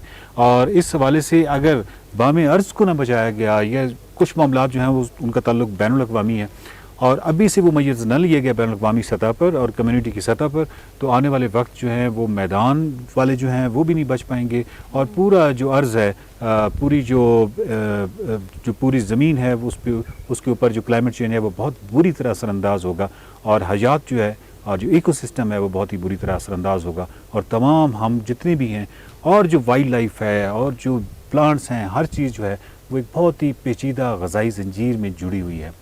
इन तमाम चीज़ों का हमें ख्याल रखना होगा, वगरना हम आने वाली नस्लों के मुजरिम कहलाएंगे। एक्सप्रेसो में एक बार फिर से खुशामदीद। अब कुछ बात कर लेते हैं जो मौसमियाती तब्दीलियां हैं और ख़ास तौर पे ये जो एकदम से गर्मी आ गई। वैसे गर्मी ने आना तो था ही कि मई आ गया, लेकिन कुछ दिनों में मौसम बहुत तेज़ी से तब्दील हुआ है। अच्छा मौसम हम कर रहे थे, बारिशें हो रही थी और हम खुश हो रहे थे कि यार मई है, और फिर भी फील नहीं हो रहा कि मई है। लेकिन कुछ दिनों से मैंने बता दिया है कि मैं हूँ और शदीद किस्म की जो गर्मी है वो पड़ रही है। ख़ासतौर पर लाहौर में 42 तक टेम्परेचर जो है वो जाने का बताया जा रहा है, बल्कि गया भी है पिछले दिनों में, कराची में भी ये होगा 42। हाँ बिल्कुल ऐसा ही है। और जो गर्मी की शिद्दत में इजाफा है उसकी वजह से बहुत सारी लोग बीमार हो रहे हैं। एक तो हीट वेव अलर्ट है पंजाब में कहा गया है। इसके अलावा जो शहरी हैं उनको एहतियात का मशवरा भी दिया जा रहा है कि भाई आप एहतियात करें, बिला ज़रूरत घर से बाहर ना निकलें और सर पर जो है कुछ कपड़ा या रुमाल उससे सर को ढांपे अगर आप बाहर जा रहे हैं। पानी का इस्तेमाल जो लिक्विड इंटेक है वो ज़्यादा से ज़्यादा करें ताकि आप मुख्तलिफ जो बीमारियाँ बीमारियां उनसे बच सकें। और एक और चीज़, पानी, साफ पानी पीना बड़ा ज़रूरी है इसके अंदर, क्योंकि जो पानी पी रहे हैं हम उससे भी बहुत सारे पेट के जो अमराज हैं वो भी फैल रहे हैं आजकल। इतना ज़्यादा डरा दिया है ना आपने। सो माय डियर शहरियों, आप प्लीज़ एहतियात करें, ये बहुत ज़रूरी है आपके लिए और हमारे लिए। इस वक्त हमारे साथ माहिर ग़िज़ाइयत हैं। हम बेसिकली जो बात करने जा रहे हैं ना, वो आपके इनटेक, चाहे वो फूड इनटेक है या वाटर इनटेक है, seeing the current heat wave, उस पर हम ज़रा डिस्कस कर लेते हैं थोड़ा, ताकि आपको हेल्प करे और ख़ास तौर पर बच्चों के हवाले से आपको हेल्प करे कि बच्चों के लिए क्या ज़रूरी है। अनीसा हमारे साथ मौजूद हैं, अनीसा सोहेल, उनसे ज़रा थोड़ी आगाही ले लेते हैं। अनीसा, वेलकम टू एक्सप्रेसो, क्या हाल है? थैंक यू, अस्सलाम वालेकुम। इस्लामाबाद में बहुत गर्मी है, बिल्कुल वैसी ही जैसी लाहौर में। भाई इस्लामाबाद में पड़ गई तो इसका मतलब है क्योंकि ये हमारा एक पैमाना है कि इस्लामाबाद में भी गर्मी है। सो इंडीड, आई मीन हम सबको ज़रूरी है ये करना। तो बेसिक एहतियात क्या आती है अनीसा आपके जहन में, जो आप लोगों को बताएं, जब बहुत ज़्यादा गर्मी हो गई है तो अब लोग क्या करें अपने फूड इनटेक को या वाटर इनटेक को लेकर? अच्छा, सबसे पहले तो दो चीजें इसमें आती हैं। एक तो हाइड्रेशन है, जो आप नॉर्मल पानी पीते हैं वो आप 7 से 8 ग्लास मिनिमम अपनी इनटेक रखें। 7 से 8 ग्लास पानी, साफ पानी जरूर पिएं। और दूसरी जो मेन चीज आती है वो है इलेक्ट्रोलाइट बैलेंस। अब हमारे जिस्म में कुछ ऐसे केमिकल्स होते हैं जो कि हमारे बॉडी के जो इंटरनल टेम्परेचर है, जिस्म के अंदर जो हमारा दर्जा हरारत है, उसको मेंटेन करने के लिए जरूरी होते हैं वो केमिकल्स, और उनको बोलते हैं इलेक्ट्रोलाइट्स। और कुदरती तौर पे अल्लाह ताला ने ये जो इलेक्ट्रोलाइट्स हैं ये उन फ्रूट्स में रखे होते हैं जो गर्मियों के मौसम में आते हैं, जैसे कि वाटरमेलन है या बनानाज हैं, उनमें पोटेशियम बहुत हाई होता है। स्वीट मेलन है जैसे खकड़ी और तरबूजा और शरबूजा और मतलब लोकाट हैं। ये जो तमाम रंग बिरंगे फ्रूट्स हैं, आप इनको भरपूर कंज्यूम करें। जो डायबिटिक लोग हैं वो जरा ध्यान से कंज्यूम करें पोषण के लिहाज से, और इसको मिल्क शेक में कन्वर्ट करके ना करें क्योंकि उसकी कैलोरीज बहुत ज्यादा हो जाती हैं। उस जो फ्रूट की असल हालत है उसको एज इट इज कंज्यूम करें, क्योंकि साथ उसमें फिर फाइबर भी आ जाता है, फिर सीड्स भी आ जाते हैं। सीड जैसे जो वाटरमेलन सीड्स हैं उनमें अपनी मैग्नीशियम होता है, उसमें पोटेशियम होता है, उसकी अपनी बड़ी अफादियत है। तो और फिर शिकंजबीन हमारा जो लोकल ड्रिंक है वो आप कंज्यूम करें। आप उसमें रॉक सॉल्ट डालें, जो रॉ सॉल्ट होता है, रिफाइंड सॉल्ट नहीं होता, क्योंकि जो ब्लड प्रेशर के जो मरीज वगैरह है उनके लिए फिर ज्यादा ये थोड़ा फ्रेंडली हो जाता है ड्रिंक। लेमन डालें उसमें, आप उसमें थोड़ा जीरा का पाउडर डालें। बल्कि मैं उन स्पाइसेस पे भी आऊंगी जो कि अमूमन ये समझा जाता है कि जो मसाले हैं या जो बहुत ज्यादा मुर्गन ग़िज़ाएं हैं उनसे गर्मी ज्यादा बढ़ती है जिस्म में और स्टमक इश्यूज इंक्रीज होते हैं, जो कि सही बात है। लेकिन कुछ ऐसे स्पाइसेस हैं जो आप अपने ड्रिंक्स वगैरह में थोड़े बहुत, जैसे लस्सी में या जो कच्ची लस्सी होती है पंजाब के, उसमें दही, आप दूध में पानी डालते हुए उसको कच्ची लस्सी बोलते हैं। उसमें कुछ मसाले हैं जो आप लोकल इस्तेमाल करते हैं लोग, तो उसमें कूलिंग इफेक्ट आता है, उसका जो बॉडी पे इफेक्ट होता है वो कूलिंग इफेक्ट होता है। वो कौन से स्पाइसेस हैं? उसमें इलायची आती है, उसमें जीरा पाउडर आता है, उसमें मेथी दाना आता है और उसमें सौंफ आती है। तो और ये फिर जो सारे स्पाइसेस हैं थोड़ा थोड़ा चुटकी चुटकी आप इस्तेमाल करें, बहुत आपने ओवरबोर्ड भी नहीं जाना। और इनका फिर ये होता है कि आपके जो फ्लैटुलेंस और जो गुम हैजा या अमूमन चीजें, ये जो स्टमक के इश्यूज हैं ये गर्मियों में होते हैं, तो ये फिर आपको उनसे भी बड़ा अच्छा सेफ रखते हैं। और फिर हमारे कुछ लोकल ड्रिंक्स हैं, ठीक है, कुछ हमारे लोकल ड्रिंक्स है जैसे कि बटर मिल्क, लस्सी और सत्तू बड़ा हेल्दी होता है क्योंकि उसमें फिर फाइबर भी होता है, आपको भरपूर एनर्जी भी मिल रही होती है उससे, क्योंकि वो एसेंशियली वो आपका ग्रेन का सोर्स होता है, वो आपको गंदम के उससे मिल रहा होता है।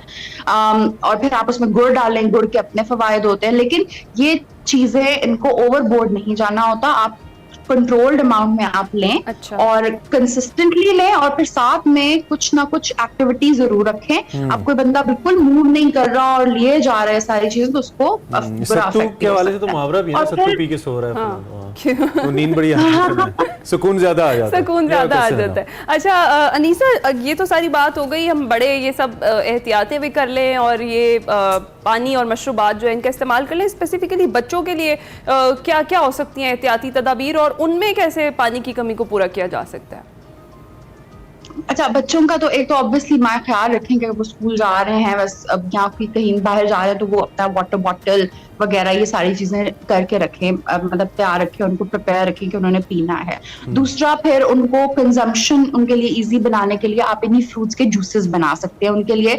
जैसे फॉर एग्जांपल वाटरमेलन, उसका स्लश बड़ा अच्छा बन सकता है, बच्चे शौक से पीते हैं। स्ट्रॉबेरी का स्लश बच्चे शौक से पियेंगे। अभी आम भी आने ही वाला है, उसका आप स्लश बनाएं, उसको कोई ड्रिंक वगैरह बनाएं, वो बच्चे शौक से पियेंगे। तो इस तरह की जो ड्रिंक्स हैं वो फ्रूट को ड्रिंक्स में कन्वर्ट किया जा सकता है।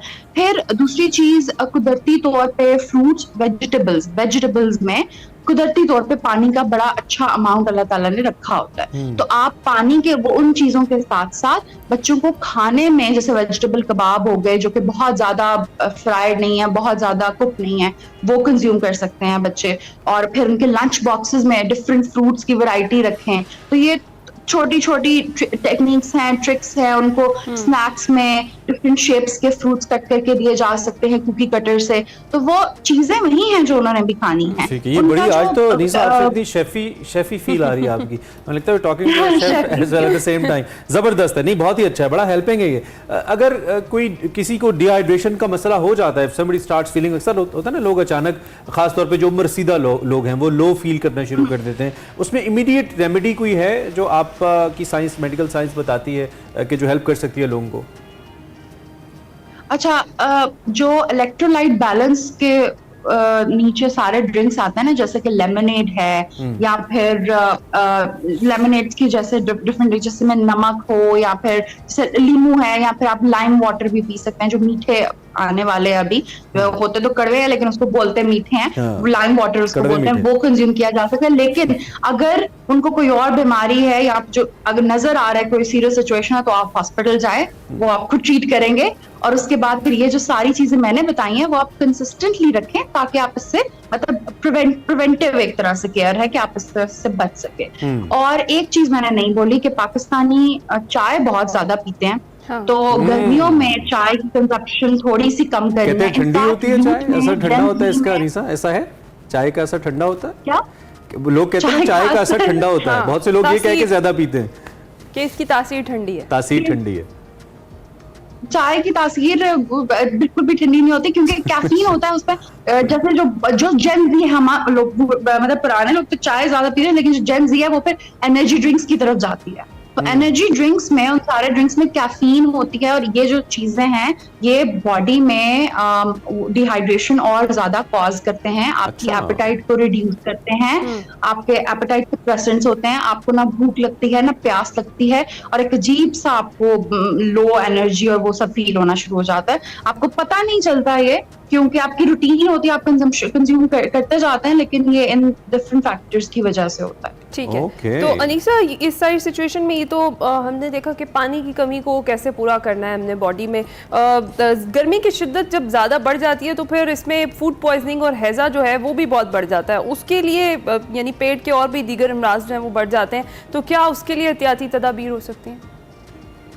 अच्छा, मैंने एक चीज मेंशन की थी, स्पाइसेस का मैंने मेंशन किया था, गुम हैजा और ये जो सारे फ्लैक्टुलेंस और इस तरह की जो चीज़ है, वो आप थोड़ा थोड़ा स्पाइस, इतने वैसे आम स्पाइसेस है हम अपने खानों में इस्तेमाल करते हैं, लेकिन ड्रिंक्स में जैसे शिकंजबीन वगैरह में जैसे जीरा है या सौंफ है, ये चीज़ें आप कंज्यूम करें तो इनसे आप बच सकते हैं। और साथ साथ हाइजेनिक फूड, एक बिल्कुल लॉजिकल इसकी ये चीज़ है कि आप जो पानी पी रहे हैं, क्योंकि गर्मी है तो गर्मी के मौसम में रोड पे कोई जा रहा है, उसको गन्ने के जूस का एक ठेला नजर आया, उसने साथ ही उतरा और वो पी लिया, या शक्कर कोला का कोई उसको नजर आया तो उसने उतरा और वो ठंडा ठंडा पी लिया, तो वो जो एकदम टेम्परेचर डिफरेंस है ठंडे गर्म का, वो आपको बीमारियां लगा सकता है। तो ये चीजें आप देखेंगे वो हाइजीनिक है भी या नहीं, तो ये चीजें ध्यान रखनी होती हैं। और फिर एक और चीज है, गर्मियों में फ्रूट्स जो है वो बहुत जल्दी खराब हो जाते हैं, वो बहुत जल्दी खराब हो जाते हैं। तो आप अगर बाजार से फ्रूट्स ले रहे हैं तो आप उसको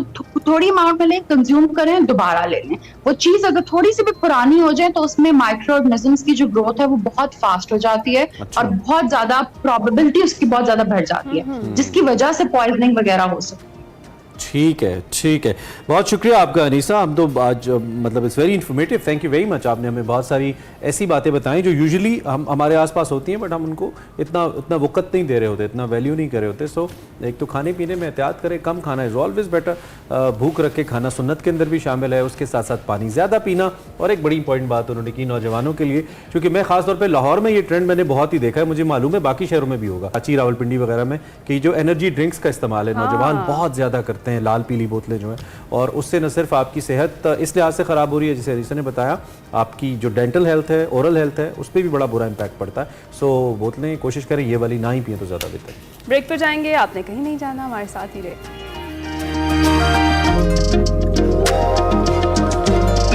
welcome back to Expresso. Programme में अब बात कर लेते हैं T20 वर्ल्ड कप मिशन पर। कौमी टीम 18 रुकनी स्क्वाड के साथ डबलिन के लिए रवाना हो गई है। ग्रीन शर्ट्स आयरलैंड के खिलाफ अपना पहला मैच 10 मई को खेलेंगे और दूसरा मैच 12, तीसरा और आखिरी मैच 14 मई को शेड्यूल है। और ये जो दौरा है, इसकी तकमील के बाद शाहीनों का अगला पड़ाव होगा इंग्लैंड, जहां 4 T20 मैचेस पर मुश्तमिल जो एक सीरीज है उसका आगाज होगा 22 मई से। पाकिस्तान के वर्ल्ड कप स्क्वाड का ऐलान इंग्लैंड से पहले मैच के बाद 23 मई को किया जाएगा। आईसीसी ने वर्ल्ड कप स्क्वाड के ऐलान के लिए 25 मई तक की डेडलाइन भी दी हुई है।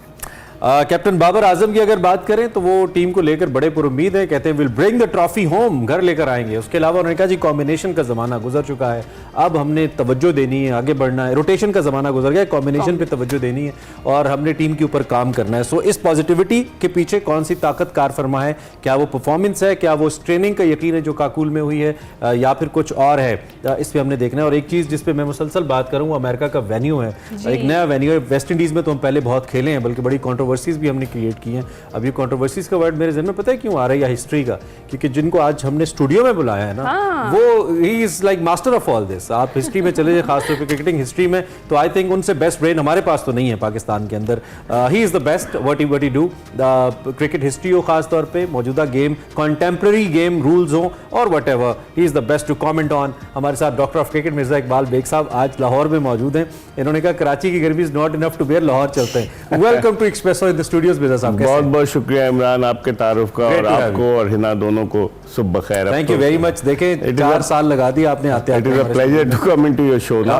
इतना कुछ जमा हुआ 10 अगस्त 2020 के बाद आज से शो शुरू हुआ है आपका, तो मैं आप एक इंटेग्रल पार्ट है हमारे शो का, पहले तो ये, और आपके बगैर क्रिकेट का तजिया मुकम्मल नहीं होता। कैसा आपका लाहौर का दौरा कैसा जा रहा है? कुछ अच्छा रहा, बेहतरीन रहा। मैं करतारपुर बॉर्डर भी गया, अच्छा, उसकी बड़ी सुनी थी, वो देखा, इट वाज ब्रिलियंट, बड़ा मजा आया वहाँ देखकर। गर्मी है, गर्मी की वजह से लोग कम थे ना, इस वजह से। लेकिन ऑब्वियसली वो बहुत अच्छी जगह। क्रिकेट की गर्मी शुरू होने वाली है ना, क्रिकेट की गर्मी शुरू होने वाली है। What's your take? कैसी टीम भेजी हमने और कॉम्बिनेशन कैसा देख रहे हैं? बाबर आजम तो बड़े पॉजिटिव बातें कर रहे थे। कर तो रहे हैं, लेकिन टीम का कॉम्बिनेशन जब 11 खेलेंगे आयरलैंड के खिलाफ जब पता चलेगा ना। 5-5 ओपनर्स आपने रखे हुए हैं, आपने 3-3 स्पिनर्स रखे हुए हैं, 4-5 फास्ट बॉलर्स रखे हुए हैं। अब 11 में आप कैसे सेलेक्ट करते हैं?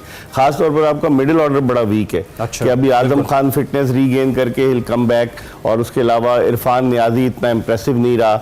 आपने इफ्तिखार अहमद को रखा हुआ है, और उसके अलावा अभी आपने सलमान अली आगा को सेलेक्ट किया है। तो I think middle order will be struggling. अब असल मसला ही कि ओपन कौन करेगा। रिजवान भी इंटरेस्टेड है ओपन करने में, बाबर आजम साइम अयूब पे ज्यादा रिलाय करते हैं, फखर ने सब्र कर लिया है, वो चौथे पे ही आने को तैयार है। उस्मान खान कहाँ जाएंगे? There will be a big problem for them. ज्यादा टफ कॉल कैप्टन के लिए? कैप्टन के लिए तो इस वक्त सारे शॉट्स तो कैप्टन खेल रहे हैं। आपने देखा जिस तरह से हसन अली को वो डिफेंड कर रहे थे कि वो बड़ा सीजनड है। अब हसन अली ने क्या किया है, वो 9 सितंबर 2022 के बाद से T20 नहीं खेला पाकिस्तान के लिए, और अब जाएगा। मुझे लग रहा है कि इन प्लेस ये बड़ी प्लानिंग के साथ हुआ है। Haris Rauf is not fully fit although is bowling, लेकिन मुझे लग रहा है कि कहीं ये ना हो कि हसन अली इन हो जाए दोबारा पिछले साल की तरह जो वर्ल्ड कप में हुआ। अच्छा मिर्जा साहब, जिस तरह आप मिडिल ऑर्डर की बात करें, ये मसला तो जूं का तू ही है, तो आपको क्या लगता है कि मिडिल ऑर्डर पर किस खिलाड़ी को वर्ल्ड कप से पहले खिलाना चाहिए ताकि ये जो मसला है सारा इस पर काबू पाए? ये अपना कॉम्बिनेशन आजमाएंगे। आयरलैंड के खिलाफ सीरीज जो है वो पाकिस्तानी टीम का इम्तिहान है। 12 14 और 16 मई को है। उसके बाद पाकिस्तानी टीम रवाना होगी इंग्लैंड। 22 मई को लीड्स में पहला T20 इंटरनेशनल मैच है। Before that they will try different combination against Ireland, और वही आयरलैंड है, याद है आपको इमरान के 2007 में इंजमाम उल हक रोते हुए वापस गए थे और उसने हमें हरा दिया था। पोस्टमैन भी था, वो स्कूल का टीचर भी था उस टीम में, हर तरह के लोग थे और उन्होंने हरा दिया। Ireland is a difficult team, लेकिन अपनी कंडीशन, ये तो एजाज हमारे पास है ना, हम टीमों को बड़ा बना देते हैं। ये इसका ऑनर है, हमारे बहुत बड़ा ऑनर है। जीत का हम जो है ना वो एक क्या कहते हैं उनका मजा चखा देते हैं। न्यूजीलैंड की नहीं है, मुंह को ये काफिर लगी हुई। ऐसे ये कितना हेल्प करेगा ये जो आयरलैंड के अंदर और इंग्लैंड के अंदर सीरीज है हमारे पास? क्या ये 6-7 मैचों का मौका है कि हम अपनी कॉम्बिनेशंस इस पे फाइनल कर लें? क्या इतनी विंडो है इसको? आप मेरे ख्याल में इसलिए मौका है कि फिटनेस का मेन प्रॉब्लम फिटनेस का है, तो हमारे प्लेयर्स की फिटनेस चेक हो जाएगी कि कौन फुल्ली फिट है, who can be accommodated in the 15। Haris के अलावा हु यू डाउट के हारिस के अलावा भी अभी रिजवान का कुछ नहीं कह सकते। आजम खान की फिटनेस पे क्वेश्चन मार्क है कि उन्होंने, आपने जिस तरह कहा ट्रेनिंग कैंप में वो खिलाड़ियों को अपने कंधों पर उठा के भागे और ज्यादा हो गया। हाँ, और वो ऊपर पहाड़ पे भी चढ़े, जज्बा हुब्बुल वतनी बहुत ज्यादा था और सो जाते थे, पता है आपको, शाम को 7 बजे, और होता था कि लाइट तू बंद कर, लाइट मैं बंद करूं, इतने थके हुए होते थे। ओह माय गुडनेस, अब ये इनसाइड स्टोरीज तो ये आपसे ही मिल सकती हैं। तो ये जो अनफिट बॉयज हैं, इनको साथ लेकर जाना आप कैसा समझते हैं, और इनको वर्ल्ड कप से पहले खिलाना? They'll have a good trip to UK and America? अच्छा ट्रिप हो जाएगा। अभी तो ये वहां जाएंगे ना, आयरलैंड और इंग्लैंड, ठंडा मौसम में उनको, उनकी बस मेरे ख्याल में उनकी फिटनेस चेक करने के लिए लेकर गए हैं कि भाई, और इसी हमने ऑलरेडी 30 नाम दिए हुए हैं आईसीसी को कि 30 नामों में से आपको हतमी 15 रुकनी स्क्वाड जो है at the end of May जो है वो आपने देना है आईसीसी को। अभी हमने प्रिलिमिनरी स्क्वाड दिया है, तो मेरे ख्याल में 30 में भी गुंजाइश है, कोई ऊपर से भी आ सकता है। 30 के नाम दिए हुए, वीजे वगैरह लगे हुए हैं सबके, अमेरिका के।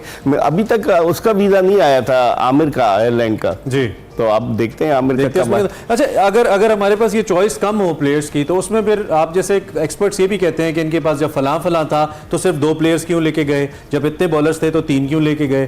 तो अच्छा नहीं किया क्रिकेट बोर्ड ने कि एक अच्छा रेसिपी के अंदर ज्यादा इंग्रेडिएंट्स डाल दिए कि हम बाद में पिक एंड चूज कर लें? बिल्कुल, ये अच्छा डिसीजन है, ताकि इसमें आपके पास चॉइसेस है ना कि आप क्या, कौन कितना फुल्ली फिट है, कौन नहीं। मिर्जा साहब, अच्छा, एक तो हम क्रिकेट को हम डिस्कस कर रहे हैं और कॉम्बिनेशंस की हम बात कर रहे हैं। अब ये बताइए कि वर्ल्ड कप के लिए आपको हमारी टीम, उसका एक माइंडसेट, एक जीत का माइंडसेट होता है जिसके साथ टीम जाती है, वो किस हद तक नजर आता है? क्या हम तैयार हैं या फिर कहीं ना कहीं लूपहोल्स नजर आते हैं? पास्ट की परफॉर्मेंस को देखते हुए, वर्ल्ड कप की हिस्ट्री को देखते हुए, पाकिस्तान हमेशा से डेंजरस टीम साबित हुआ है। पिछले वर्ल्ड कप 2022 के फाइनल में हम इंग्लैंड से हारे, 2021 के सेमीफाइनल में ऑस्ट्रेलिया से हारे, एक दफा 2009 में T20 वर्ल्ड कप जीते, फिर 2007 के फाइनल में इंडिया से हारे। तो हमारी हिस्ट्री अच्छी है और हमारी टीम जो है, खासतौर पर ये जो स्पेशलिस्ट हैं, शॉर्टर वर्जन ऑफ क्रिकेट के, ये स्पेशलिस्ट हैं, तो उम्मीद है कि अच्छा परफॉर्म करेंगे। लेकिन जो पिचेज हैं, अब ड्रॉप इन पिच है, न्यूयॉर्क का जो स्टेडियम है, आइजनहावर पार्क में जो स्टेडियम है, तो आइजनहावर जो था वो अमेरिकी सदर था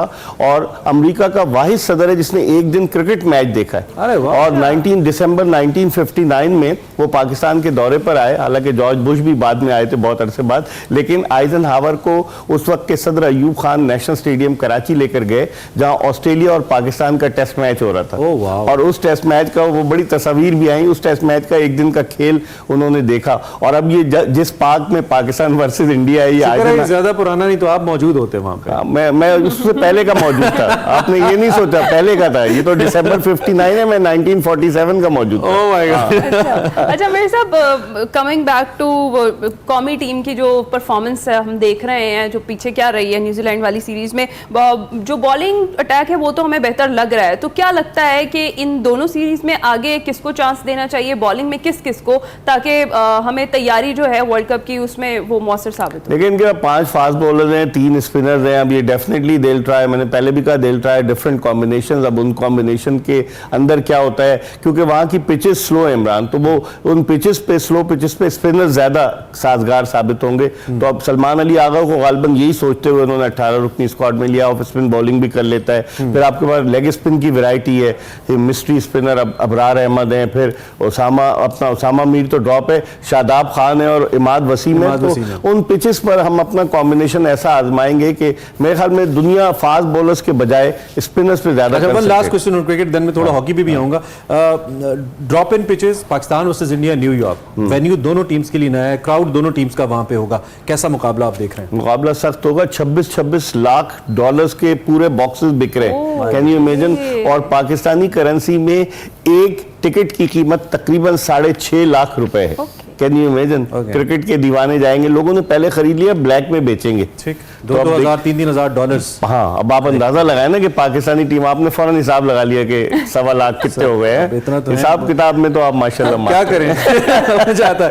गेट बैक टू हॉकी, तनख्वाह का भी हिसाब लगाते हैं नहीं लगाते? वो उसी ने हिसाब से अच्छा, चले इन्फ्लेशन में। हॉकी की तरफ आते हैं, अच्छी खबरें आ रही है, पाकिस्तान की टीम कंपैरेटिवली बेहतर परफॉर्म कर रही है, आप देख रहे होंगे मैचेस को, क्या एनालिसिस है आपका? देखिए, अभी एकदम से ये, अभी हमने यूरोपियन टीमों के खिलाफ नहीं खेला है, और हमने अगर मलेशिया को बड़े टफ मुकाबले के बाद 4 के मुकाबले में 5 गोल से हराया, कोरिया को हमने 4-0 हराया, कल जापान से यूरोपियन टीम्स है, अब जापान के साथ मैच 1-1 गोल से बराबर है। लेकिन जो यूरोपियन टीम है उनका डिफरेंट स्टाइल होता है, हमें खुशी के शादियाने नहीं बजाने चाहिए। पाकिस्तान हॉकी की इस वक्त वर्ल्ड रैंकिंग 15 है, और वो टीम जिसने 3 Olympic games, 4 world cup, 3 champions trophy और मुतादिद एशियन गेम, एशिया कप जीते, वो स्ट्रगल कर रही है। और फिर इंटरनल पॉलिटिक्स पाकिस्तान हॉकी की, वो भी इसे तबाही के दहाने पर ले जा रही है, वरना ये सब टीमें तो पाकिस्तान के लिए बाएं हाथ का खेल हुआ करती थी। लेकिन पिछले दिनों में हमें टीम्स भी माशाल्लाह कुछ बहुत अच्छा हमारा हाथ बैठ नहीं रहा था, सो हम उम्मीद करें कि कुछ यूरोपियन टीम्स के खिलाफ बुनियादी वजह क्या है मद्देनजर रखते हुए कि बेहतर हो सकता है? देखिए, खुशफहमी का शिकार नहीं होना चाहिए। अभी न्यूजीलैंड से मैच है हमारा, थोड़ी सी उम्मीद तो नहीं। देखिए, मैं तो रियलिटी की बात कर रहा हूँ ना, कि आप हकीकत की निगाह से, अब मैं कहूँ कि जी हम ओलंपिक गेम्स कब से नहीं खेले? 2012 के लंदन ओलंपिक्स के बाद से नहीं खेले, 2016 का रियो डी जेनेरो ओलंपिक्स, 2020 का टोक्यो, और इस साल जो हो रहा है। बेसिकली वो लूप होल क्या है? क्या जो यूरोपियन टीम्स थी वो टेक्निकली, जैसे स्पेन की, मैं जर्मनी की बात करता हूँ, बेल्जियम आ गया, ये टेक्निकली कुछ ऐसा हुआ कि आगे चली गई, टैलेंट उनमें ज्यादा था, ग्रॉस रूट लेवल से हमारे प्लेयर्स आना बंद हो गए, बुनियादी वजह क्या बनी? असल बात है, वहाँ पॉलिटिक्स नहीं थी, वहाँ प्लेयर्स पे कंसंट्रेट कर रहे थे। यहाँ ऑफिशियल्स अपने आप पे कंसंट्रेट करते हैं बजाय प्लेयर्स के कंसंट्रेट करने के।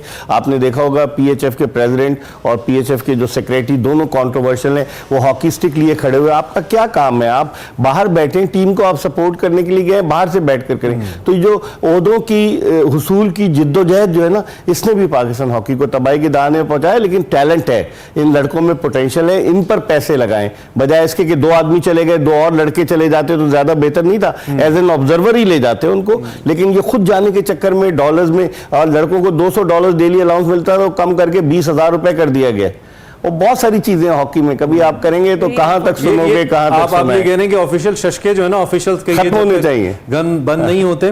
पॉलिटिशियंस का भी यही है, जब तक ऑफिशियल शशके बंद नहीं होंगे ना, मुल्क ठीक नहीं होगा। In the end, last minute, thank you very much for coming. Anything that you like to say? कुछ कहना चाहें, थोड़ी तारीफ कर दें हमारी? नहीं, तारीफ नहीं, मैं तो देखता हूं कि ये माशाल्लाह से एक्सप्रेसो आपका शो जो है, मॉर्निंग शो, और अक्सर मैं जब भी स्वैप करता हूं तो आपका मॉर्निंग शो 1-2 और आपका फीडबैक बहुत इंपॉर्टेंट होता है, जबरदस्त है माशाल्लाह। मेरे साहब शो में हर तरह के, जाते जाते एक सजेशन दे जाऊं कि लंबे सेगमेंट ना करें। उमर सत्तार को मैंने कहा, बहुत लंबे जो सेगमेंट होते हैं ना, जो इंटरव्यूज वाले, वो लोगों के लिए बोरिंग होते हैं। आप लोग अगर बैठे होते तो क्रिस्पी होता है। नोटेड, क्रिस्पी दे किसी भी चीज के अंदर। अभी वैसे हम आपको थोड़ी देर बाद क्रिस्पी एक बर्गर खिला सकते हैं, हमारे शेफ अहमद बना रहे हैं। मिर्जा इकबाल बेग साहब, we call him doctor of cricket, and indeed इनका जो तज्जिया है, यहाँ की जो इन्फॉर्मेशन है, वो प्रूव करती है माशाल्लाह, he is one of the best brains we have on cricket.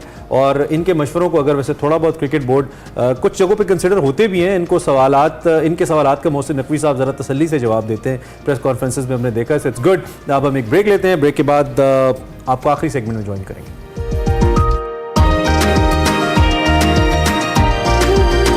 Welcome back to Express, it's a happy moment for us. बिल्कुल, एक तो प्रोग्राम खत्म हो रहा है छुट्टी का टाइम, लेकिन उससे भी बढ़कर जबरदस्त किस्म की हमारी रेसिपी आज मोल्टेन लावा मोज़रेला चीज बर्गर तैयार है, तकरीबन तैयार है। ओवर टू यू अहमद, क्या ताज़ा तरीन सूरत हाल है आपके पास? ताज़ा तरीन सूरत हाल ये है कि हमने बर्गर को जो है वो प्रिपेयर कर लिया है, एंड इसका हम जो टॉप है वो रखेंगे। तो बड़ा हैवी बर्गर है, ठीक है। इसके अंदर जो हमने इस्तेमाल किया है वो मोज़रेला स्टिक्स का इस्तेमाल किया है, इसको जो है वो मोल्टन लावा करने के लिए।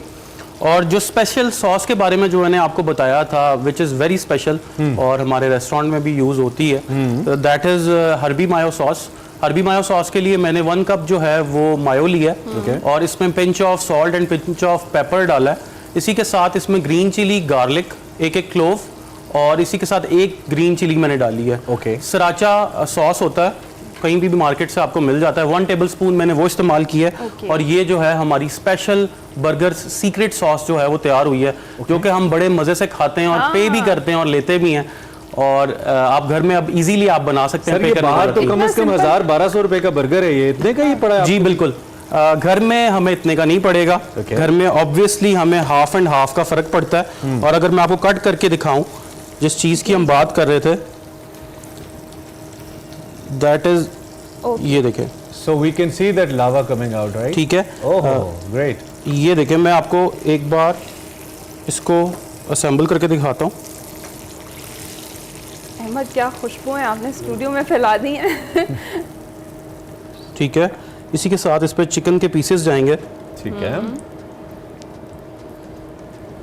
So what is the cost economy? क्या सिचुएशन है? कितने में पड़ेगा हमें ये बर्गर अगर हम घर पे बनाएं? या आपको कितने में पड़ा है ये जो आपने बनाया है? देखिए, मुझे तकरीबन ये एक बर्गर जो है 500 का पड़ा है। 500 का? ओह, ये कुछ भी नहीं है। गुड। तो ये डू द बिजनेस है ना, आप बना के 500 का बना के 800 का भी सेल कर सकते हैं। और ये वाला बर्गर तो आपको आराम से, जैसे आपने कहा है ना, कि 1000-1500 तक का ही मिलेगा।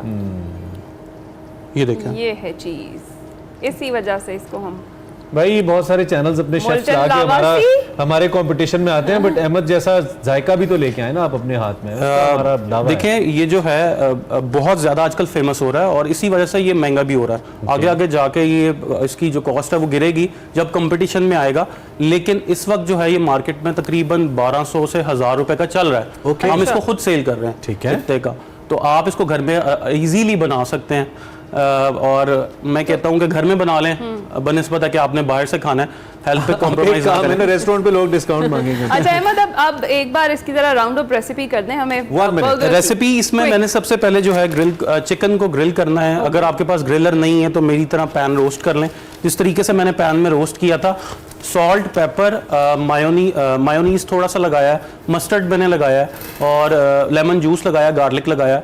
इसको करने के बाद आपने चिकन को ग्रिल कर लें, बारबेक्यू कर लें, ओवन में बेक करना है, एयर फ्रायर में बेक करना है, या अगर क्रम्स लगा के फ्राई करना है तब भी आप कर सकते हैं। वन लास्ट टिप भी देनी है आपने, जो एक टिप आप देते होते हैं, ठीक है, द मोस्ट इंपॉर्टेंट। और इसके साथ हमने जो चिकन को कंबाइन किया विद मोज़रेला स्टिक्स, आपकी बेस जो है वो टोमेटो के साथ लगेगी और बीच में आइसबर्ग जाएगा। ठीक है, और जो टिप हम स्पेशल देना चाहेंगे अपने चिकन के रिलेटेड, चिकन हमने इसमें थाई का इस्तेमाल किया और जब भी थाई का चिकन इस्तेमाल करें तो उसमें लेमन जूस का इस्तेमाल मत करें। ठीक है, लोग कहते हैं लेमन को जब हम कंबाइन करते हैं चिकन के साथ तो वो टेंडर हो जाता है। ठीक है, लेकिन वो टेंडर नहीं होता, वो जो है और सख्त हो जाता है क्योंकि टेस्ट को इंपैक्ट करता है। हाँ जी, उसके फाइबर्स के। टाइम खत्म हो गया। Thank you very much for such an amazing recipe, seems delicious as well. हम ट्राई करेंगे और फिर आपको बताएंगे प्रोग्राम हमारा आपको कैसा लगा, ये आपने हमें बताना है ना। Thank you for your feedback जो आप ऑलरेडी देते हैं। Go on our page Facebook पे एक्सप्रेसो के नाम से, फॉलो अस और फीडबैक दीजिएगा। अच्छा सा दिन गुजारिए। हमारा साथ यहीं तक था। अल्लाह हाफिज।